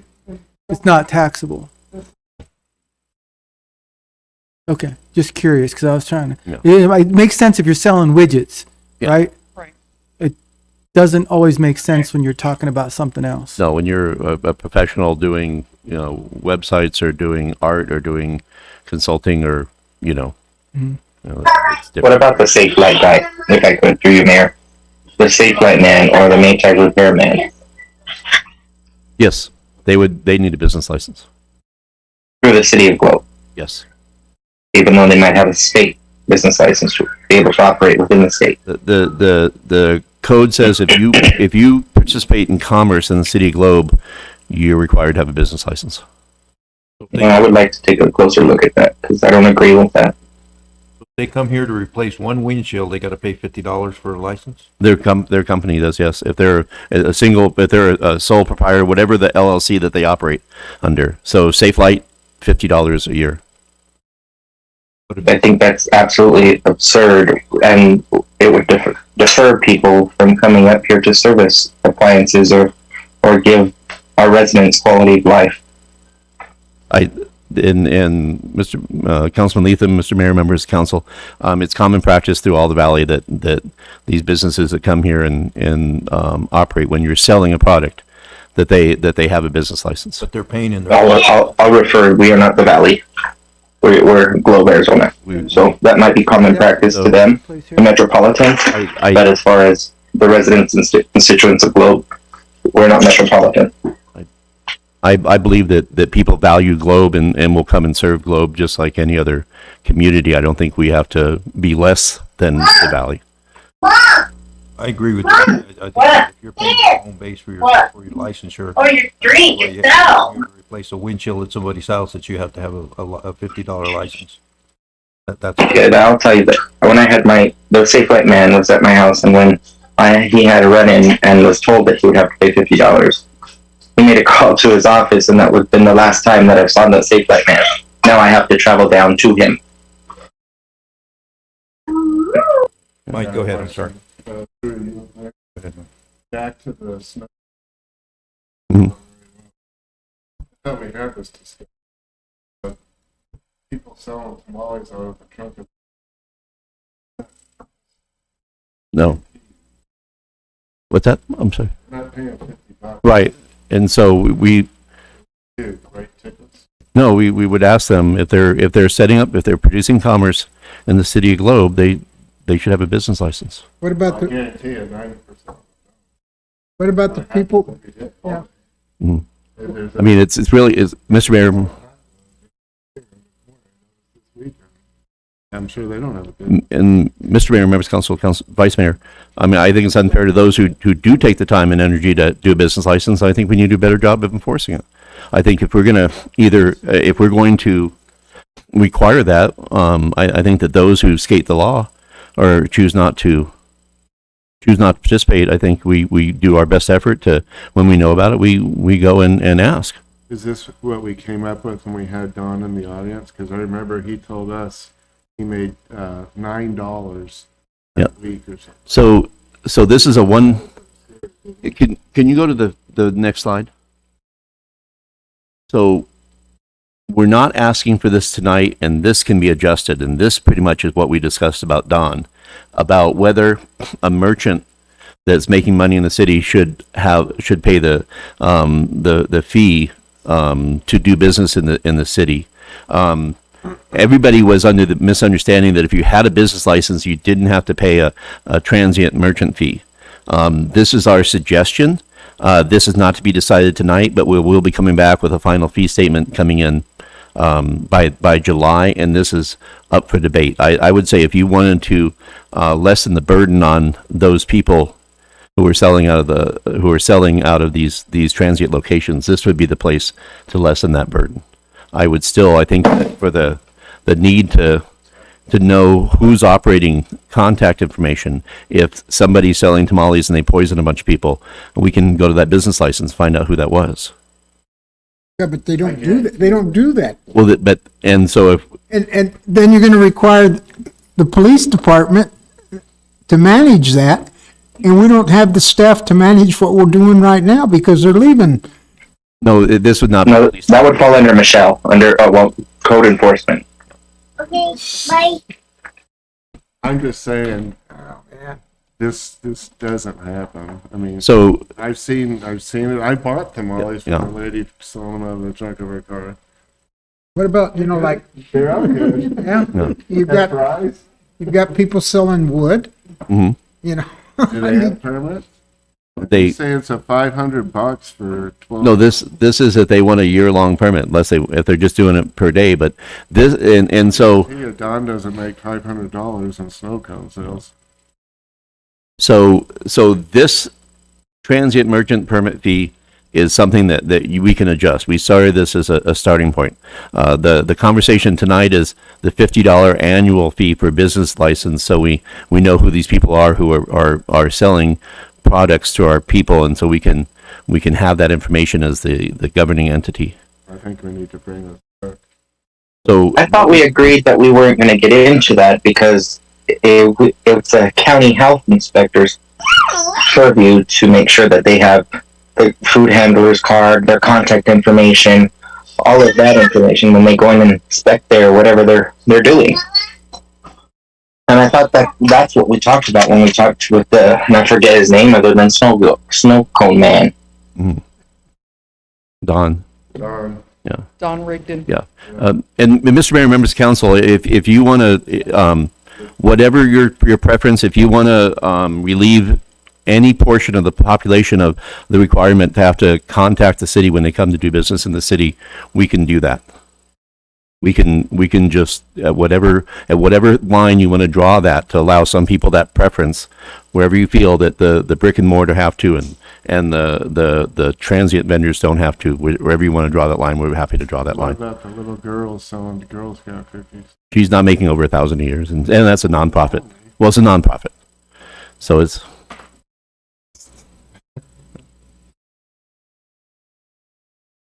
So just that I understand this, so you're talking a $50 annual fee for a business license. For a Anybody transient. 0 to 50,000, and then you're talking if they make, what is the 500 to 12 months in the 500? The 12 months, that would be the permit fee. That would be the fee that for their doing business a full year in the city of Globe. The transient business. So the snow cone man would pay $500. Yeah.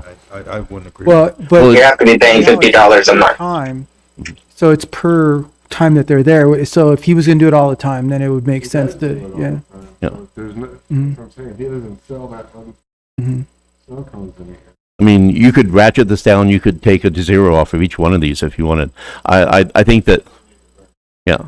Well, what would be council's direction for the building permits? My suggestion is this, because I was real passionate about special events. And so you were going to have a hurdle with me anyway. So it'd be better to include me in your dialogue because this is very unpleasant. And every time we bring it up, we want to just table it and do it some other time. And so I would say whoever really feels passionate about it, perhaps get involved in formulating some kind of presentation to council. Because otherwise we're going to have these I would agree with that. discussions every time. We're just going to want to move on to the next topic because this is what, the fourth time we've done this? Yeah. It's just, I mean, we can only require business licenses for people at brick and mortar locations, and Well, I think we need to have that input as council. I think, it comes to us, but I think we need to have that input. If whether on one-on-one with us or, I don't agree with the high charges for somebody doing transient. well, and I don't agree with it. So, but that's me. but you know, but the other argument is there's businesses that have bricks and mortar that are paying taxes and then, so now you got some guy competing with them who hasn't made that kind of investment. So there's two sides to that argument. And so, so Can I interrupt here? We're getting on fees, and Chapter 8 isn't about fees. We're going to be bringing the fee schedule to council. I forgot the schedule, but I believe it's in May sometime, that we put out the declaration that we're going to fix this fee schedule, and all of these numbers will be on it. But these numbers have nothing to do with Chapter 8, other than the fact that someone needs a business license to do business in Globe. So if we want to shift the focus on what doesn't need to have business license, or that's probably better for this agenda item. and this is just for a talking point, so we understand the difference between the fees and the $50 a year permit. If I may, thank you, Mayor. And, it's a great point. We're here to talk about, the language adjustment for small business, but, when you present your case with numbers and fees, it draws that discussion. Right. It's just naturally going to draw that discussion. So, I agree with Fernando. I think, we maybe put together, Mayor, if you would, or if you choose to, put together a task force to just kind of mill through this and see where that breaking point is on where we really should be asking for fees and permits and things like that, and licenses. But, I would also say this, keep in mind, those transients and those brick and mortars and those, ones that come seasonal, they're also expected to have public service, fire, police, things like that. So, we have to take that in consideration also. Not that it's, $50 a year is going to pay for a police car, but, everybody has to chip in, right? So I think those things need to be kind of ironed out and hammered out. But, to your point again, Chris, is, we see something in language, but then that language is presented with numbers. And so it can get people talking. If you want to raise, let's say, the $1,000 home-based business to $3,000, anything annual revenues over $3,000, under $3,000, no business license, no nothing, and increase the where you need a free business license to $10,000. I don't know. Yeah. And I also agree that, some licenses should be required so that the city and the staff knows what this person's doing. It may not be a fee, but, I agree. I mean, you just can't roll into town and throw your tent up and not be, not be in the eye of the city and the government and all its, services. And just be silent and then, pitch your tent and move on. I mean, we got to know. I mean, believe me, somebody does that, and they're out selling something they shouldn't be selling, the first, and that's found out, that, you know, the first complainers are going to come right to the city staff. You know, you didn't know? This is how you manage your city? You're just letting people come through? So, you know, there's some things there that we really need to be careful about.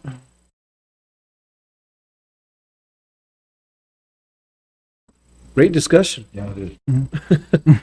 And I think it's a big variation from a guy selling snow cones and somebody driving up with a semi full of hay and selling on the street. There's a big amount of difference between those two individuals. So I think that's right. When you put numbers on it, it does. I don't know. The hay guy's actually exempt. So that's the difference. We do have calls from a local business owner who regularly has a food truck parked by their brick and mortar location.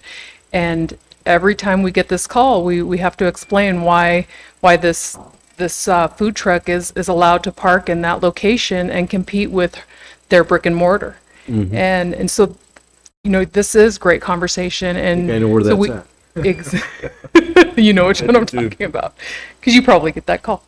Yeah, yeah. But this is a conversation that we need to have so we can have those answers, and we're all giving the same answers.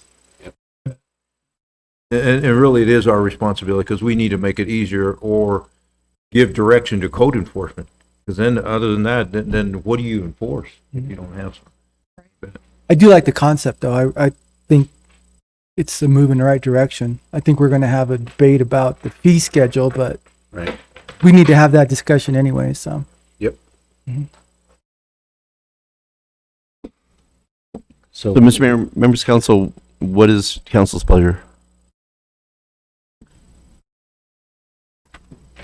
I like it the way it is. I think the way they presented it is actually pretty fair. I think on the fee schedule stuff, Yeah. that I think, but the 0 to 1,000, I mean, that sounds reasonable. And it's just good to know if they're doing business so that we know what, if they're posing some kind of health risk, what they're doing, at least we can say, okay, you can do that, but you have to do it this way, or you have to have this equipment, or you can't do this in a residential area, or whatever that is. And if we require them to at least report their business, then when they don't report their business, we can say, this is what the issue is, and this is how you resolve it. Educate 'em, Yeah. And Mr. Mayor, members of council, many times we find of home-based businesses that we don't know about only because of other complaints, parking or activity, smells, things like that. And that, if we have that database of people under 5,000 available, that I think that helps our longevity and to know the what's going on. I think there's benefit to that, both in enforcement and in economic development. So remember, so if you're home-based and you have to be making over 5,000 a year before you're required to have a full-blown paid business license. Thank you, Mayor. You know, this is really something that we need to not take lightly, because I'm noticing, you know, there's these transient vendors just popping up left and right. You know, they're not just at the Walmart. I was coming into town right before the meeting, and there's a guy parked right off the highway coming into Globe. You know, and he's got his truck open and he's selling all kinds of things. And it's like, well, I mean, probably good for some of our people here that they have opportunities to buy certain things. But, you know, we really got to have a handle on what's coming to our community. We should know. Mm.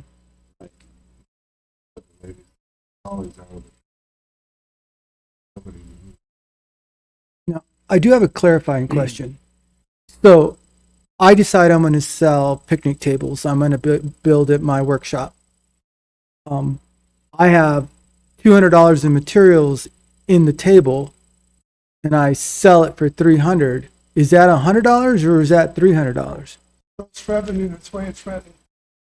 So, not your net, your gross. Okay, so you're gross. So 4 picnic tables would put me over, and I'd have to, okay. Do a free one. Great question.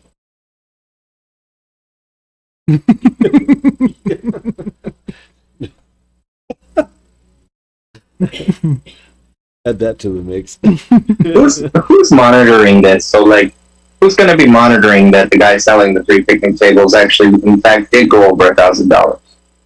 Mr. Mayor, members of council, like I say, we would be responding to, at this point, responding to normally on home-based business complaints.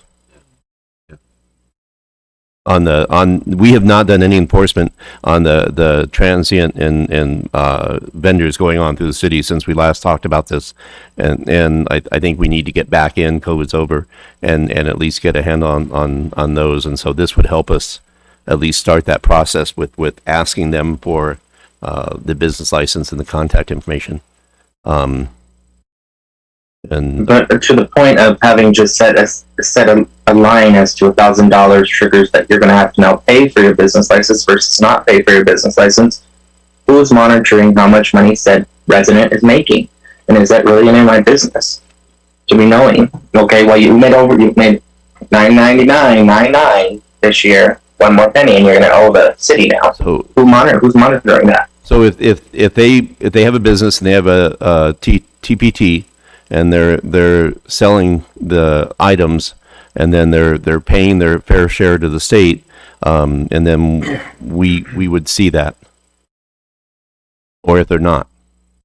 So you're going to require that every home business, even if it's selling picnic tables, a hobby that you have, get a TPT license. What does our chart show? I believe so. If it's under 1,000, we wouldn't. That's ridiculous. That's ridiculous. To have somebody who's doing a hobby in their home and decide that, hey, I might make a couple bucks off this. Now I got to go out and get a TPT and then file more taxes and do all it. That's ridiculous. I feel like that is government's hand going way too far. Where's the slide? What does our slide say on TPT? Paul, Home base. Yes. when you're a brick and mortar business, you're self-reporting your gross annual sales. So it's really the honor system. You're hoping that these businesses, whether they be brick and mortar or home-based businesses that really want to be performing on the up and up, that they're reporting their actual sales levels. So that's the same thing would be going on with through the TPTs. What's that, Councilman? Through their TPTs, that's where they would be reporting their gross sales through taxes. But if we're requiring now that every home business, whether they deem themselves a business or not, go and get a business license, now they have to go out and get a TPT because the city deemed their hobby was a business? If they're producing more than $1,000 a year in gross sales. 5,000. 5,000. On the TPT right now, that would be a change to what we have. We could move that to 5,000 on the gross sales and require That's only TPT. for retail sales. Okay. It doesn't include wholesale, and it doesn't include service. Neither one of those pay TPT. Correct.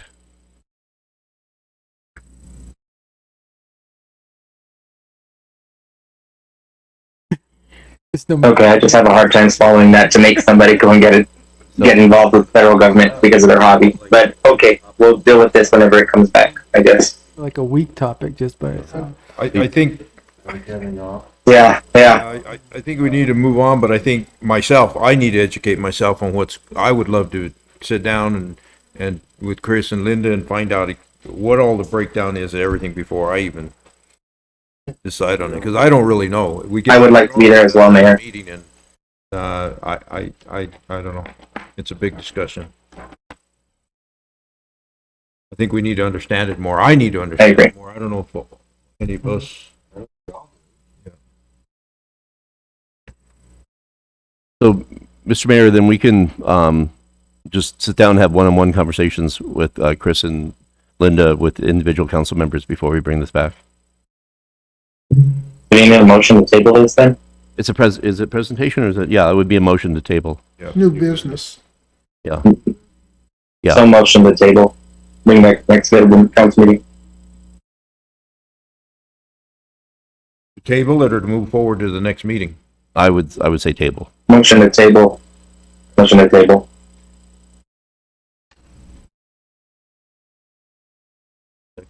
Second.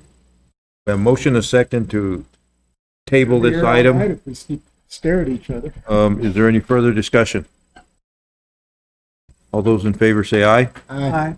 Any opposed, nay? Aye. Any abstaining? Motion passed. The next item is discussion and consideration of the Gila County Intergovernmental Agreement, which would employ two summer interns with the City of Globe through the 2021 Summer Youth Program. Good evening again, Mayor and Council.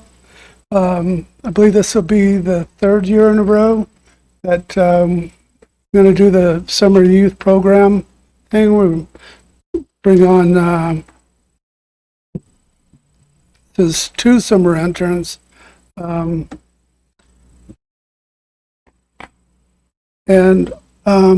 we weren't going to do four. I thought we were going to do four when this started. I think right now we only have budgeted, because of COVID, we only budgeted for 2. Oh, okay.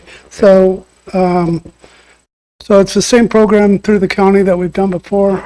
And good program. These kids get a lot of experience, and it's just worthwhile. Mr. Mayor, Yes. I'd like a motion to move the IGA forward to the next regular council meeting for final approval with recommendations from the council. Second. Motion, a second. Motion, a second for approval of the IGA summer program to move forward. Any further discussion? All those in favor say aye. Aye. Any opposed, nay? Aye. Any abstaining? Motion passed. Thank you. Thank you. Item C, discussion and consideration to approve Resolution 1832 and Ordinance 870 amending Chapter 12 of the City Code by adding Articles 12-4 grading and drainage. Shelley, can you read Resolution 1832 and Ordinance 870? I'm sorry.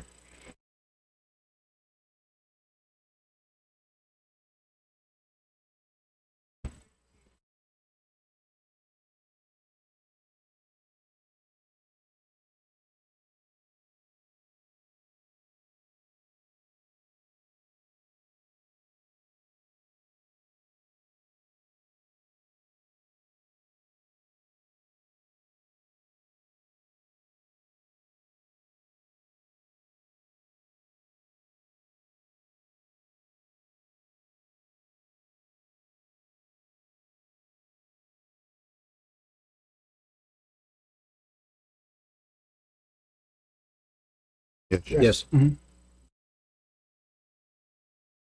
Jerry? Jerry's still awake? Jerry, you there? He's muted.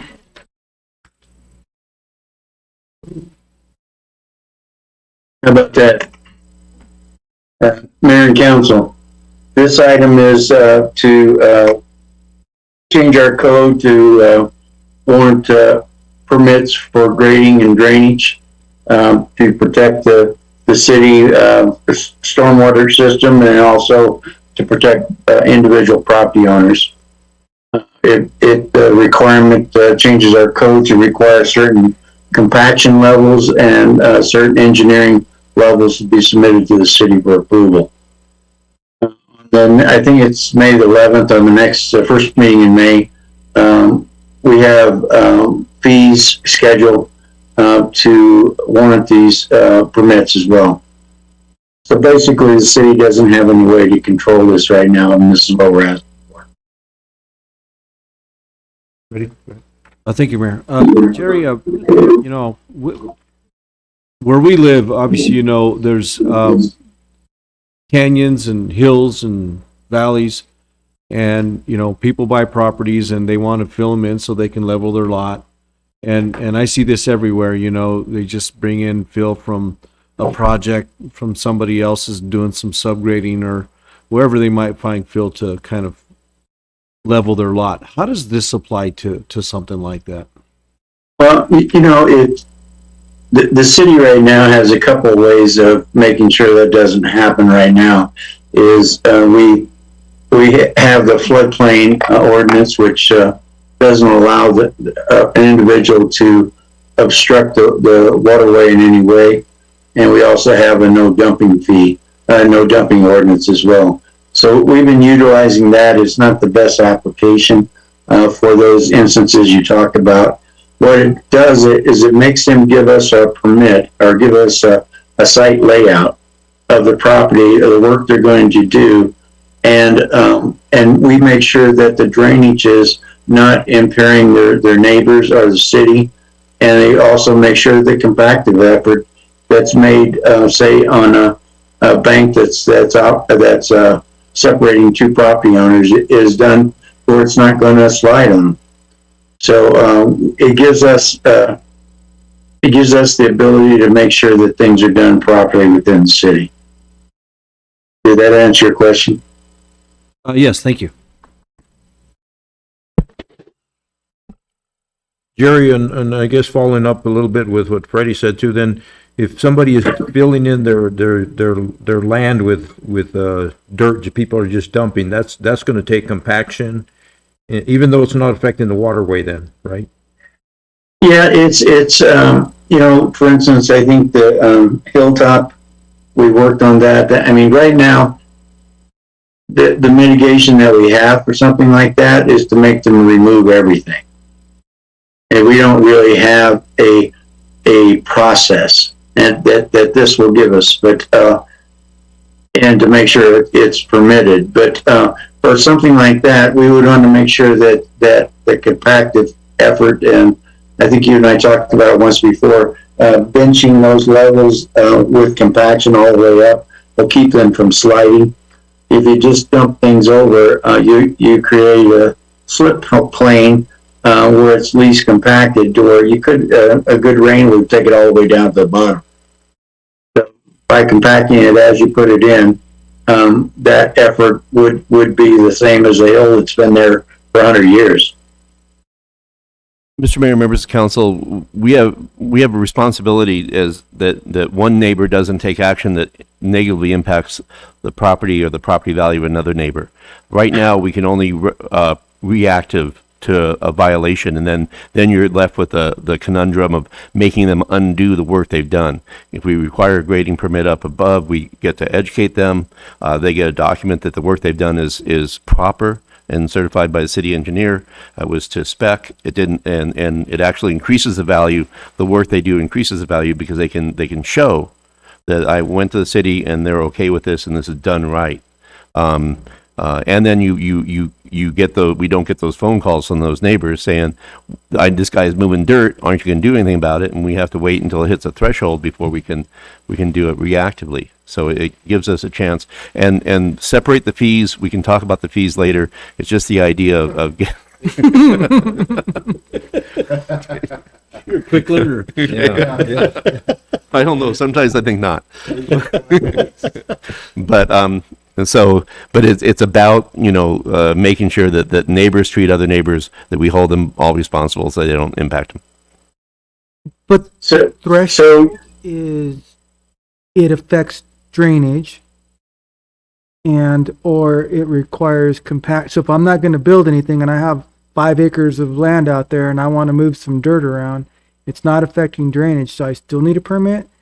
So I hate when this happens where we have to hire an engineer to find out that a post that was designed to carry 1,000 pounds can carry 1,000 pounds, when it says right on this engineer's stamp that it's designed to do that. But yet I feel like we run into that quite a bit, and it's frustrating for people. We'll let the engineer respond to that. Mm-hmm. You read through the code that we've given the city engineer the option to waive some of the requirements if the project requires us to do that. We also have a minimum square yardage that we would have to disturb before we need that permit. So, I mean, those small jobs are But if you're out grading your property over, Councilman, you know, there are erosion problems that you need to make sure that you that address before you do that, so your neighbors aren't negatively affected as well. So, you know, I can't say that just because you're not changing the floodplain or the drainage that you're not affecting the erosion onto the neighboring property. So we would have to look at each one individually, but there is a little bit of leeway there to not make the guy who's grading a driveway an engineering study done on it. Jerry, and I appreciate the work you did with it, and you mentioned the hilltop, but that dirt was just being dumped, and it was slabs of cement, and maybe for that property owner it was okay, but any property owners below that were seeing all this debris that looked horrible in the neighborhood. So whatever the city did now they have really rehabilitated, and it looks, the scenery is a lot nicer. Well, and think about it this way too. How about the property owner who buys it next? Would he have the same requirements? So we're protecting that person as well. And then, but it's a smart thing to do. And just so you know, Chris did most of the work on this, so I appreciate that. Motion to move that. Mr. Mayor, if there are no other comments or questions, I motion that we approve the first reading of the resolution and ordinance and move it forward to the next available meeting for final consideration. Second. Motion a second to move forward item 6C on the agenda. Any further discussion? All those in favor say aye. Aye. Any opposed? Aye. Any abstaining? Motion passed. Thank you, Jerry. Well, you're still on. You're not done with me yet. Item D, discussion and consideration to approve ordinance 871 and resolution 1833, replacing Article 9-10 of the City Code, regulating and permitting work in right-of-ways. Shelley, can you read ordinance 871 and resolution number 1833?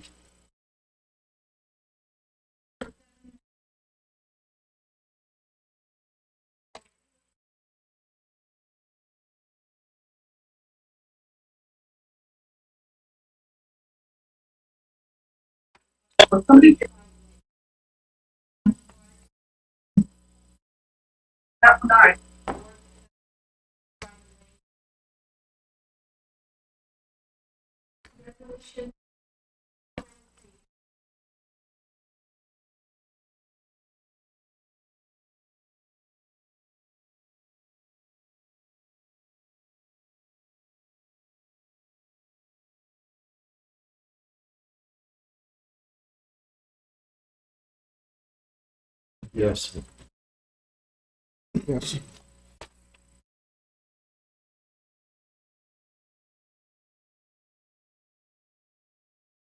Right. No, I couldn't hear Shelley, so sorry. Basically, Mayor, Councilman, this agenda item is something that we're lacking in the city as well. The ability to monitor and to say what goes on the city right away and what goes on the city right away.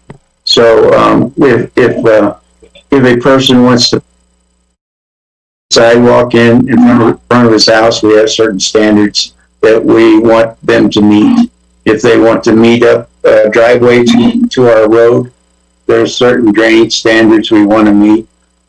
We basically, the reason for this change in code is to make sure that the city can monitor and also has a say in what goes on the right of way. And we don't have that ability right now.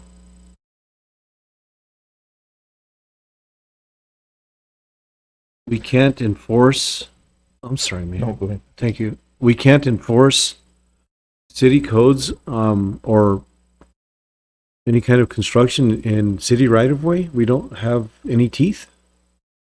We don't have a way of approving what goes on there other than particular things, signage, if there's floodplain issues, if there's, if somebody builds a sidewalk they need on the right of way, it's our approval that it takes. But as far as connecting something up, we don't have a driveway permit. We don't have a way of monitoring how the water runs over or under that driveway. We don't have a way of making sure that the encroachments to our right of way are monitored as well. I mean, there's certain things that we do, Councilman, have the ability to look at and to oversee, but there's a lot of things that we don't, and we want a way. If you look ahead, I know Paul said not to do that, but if you look ahead to the fee schedule, the fee on this is very, very minimal. It's like $25. But it's more about monitoring and permitting what happens within the city property. Mr. Mayor, members of council, if we don't have these items documented and the process in place, you end up with human interpretation of what's best that changes from year to year. And this is the current Development Services Department has been on a goal of tightening up, being consistent, being transparent. And this is, you are seeing these as part of that so that we can enforce it properly and consistently. Because we've all heard the stories of this person, but not this person. And, so this gives us that level of consistency that from here on we will follow as to what needs to be regulated. And again, property owners impacting other property owners. And so these are some things that we're surprised we haven't had them in place sooner. And I think some of the problems we've seen are arising from not having some of these tools in place. And it also eliminates us looking through code to find where this applies, because we know exactly where it applies. And when it comes to right of way, so I think it's a must.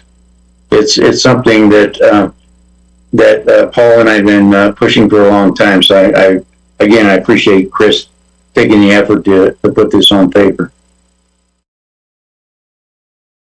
Mayor, go ahead, Fred. Thank you. So it sounds more like this is not so much geared for contractors coming in and installing a water line or a sewer line or anything like that. This is more relates to property owners infringing on the city's right of ways.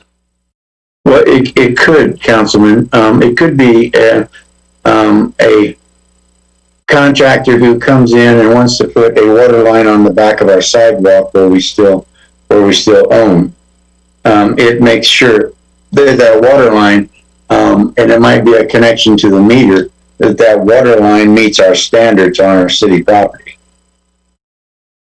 And it's not a way, like I said, it's not about collecting a fee. It's not about doing anything but monitoring what happens within our property. But it could be a contractor if this applies to everybody on a right of way.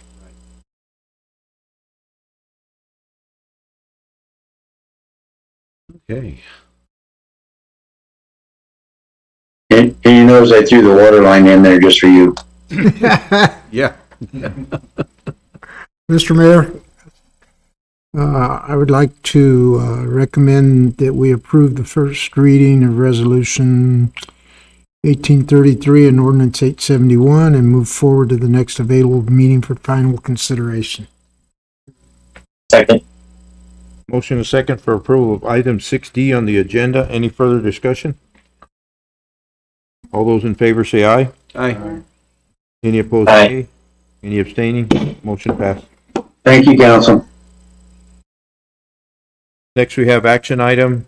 We have consideration to approve resolution 1831 uncollectible water debt. Jody and Shelley, can you read resolution number 1831, please? Thank you, Mr. Mayor. Resolution number 1831, a resolution of the mayor and city council of the city of Globe, Gila County, Arizona, providing for treatment of certain debts owed the city which have been deemed potentially uncollectible. and removing same from the records as assets of the City of Globe and providing directions for further treatment of the same. Is council pleased with that reading? Yes. Good evening, Mayor and members of council. Just looking for approval to. No changes. No changes? No, We no, should have done this way before we got this I far. was in. gonna do it while I was up there earlier, but I didn't think that would be Yeah. appropriate. No changes on the numbers that you. No changes. Everything's same as. I just like, Go ahead, Fred. thank you.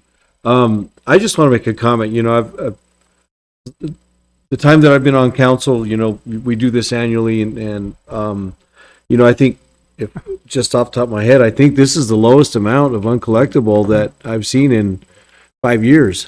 I could be wrong, but I don't know. You can tell me, but whatever you're doing, whatever you and your staff are doing, I don't know if it was COVID or related or not, but you know, for this amount of money for 1 year of uncollectibles is really just really it shows to whatever system you've put in place and you know, the dynamics of your staff and collecting.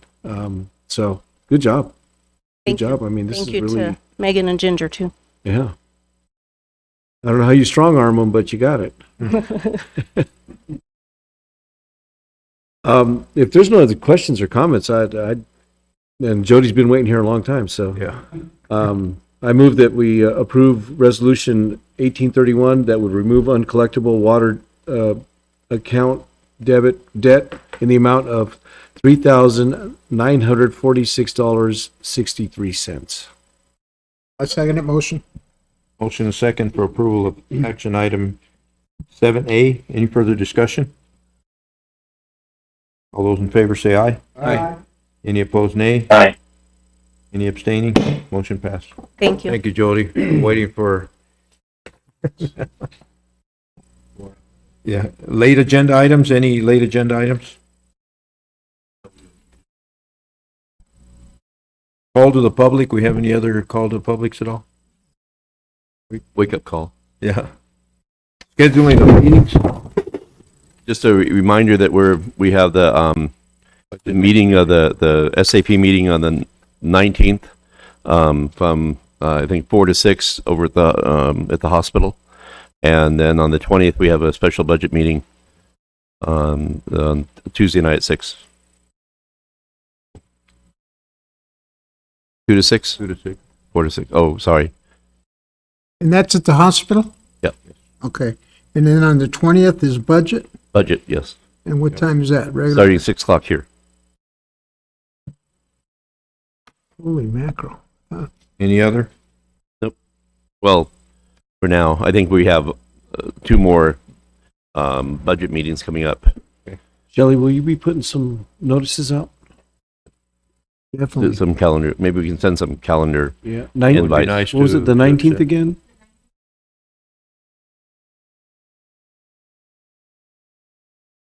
Next Tuesday, yeah. And that's in the evening, correct? Oh, I had that. I had it at What City was the Hall, evening the time? SAP. 1800. 6 o'clock. 6 o'clock?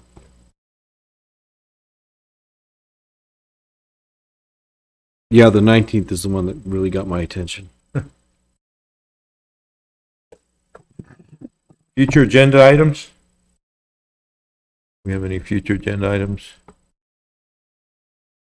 I don't know if we want to just bring this up now. Do we have individuals that want to sit down with Chris and Paul and about these permitting fees and stuff, or do we want to do it individual?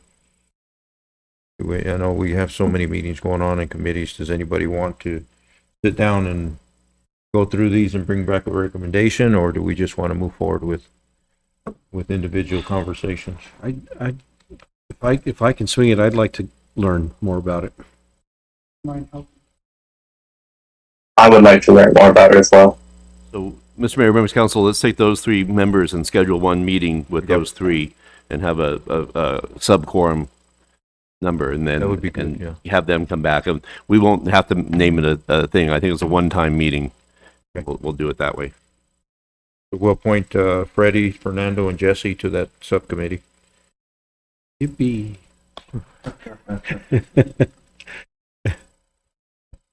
Any other future agenda items? Do we have a motion to go into executive session? Second. Motion Motion second made. to go into E-session. All those in favor say aye. Aye. If we don't make a Aye. motion, do we not have to go? And Mr. Mayor, members of council, when we come out of E-session, there's no additional action intended. So those watching at home, when we come out, we'll just adjourn. Okay. All those in favor say aye. Aye. Aye. Any opposed, nay? We'll go into E-session. We're gonna have it out here. Yeah, we have it out here. I'm gonna.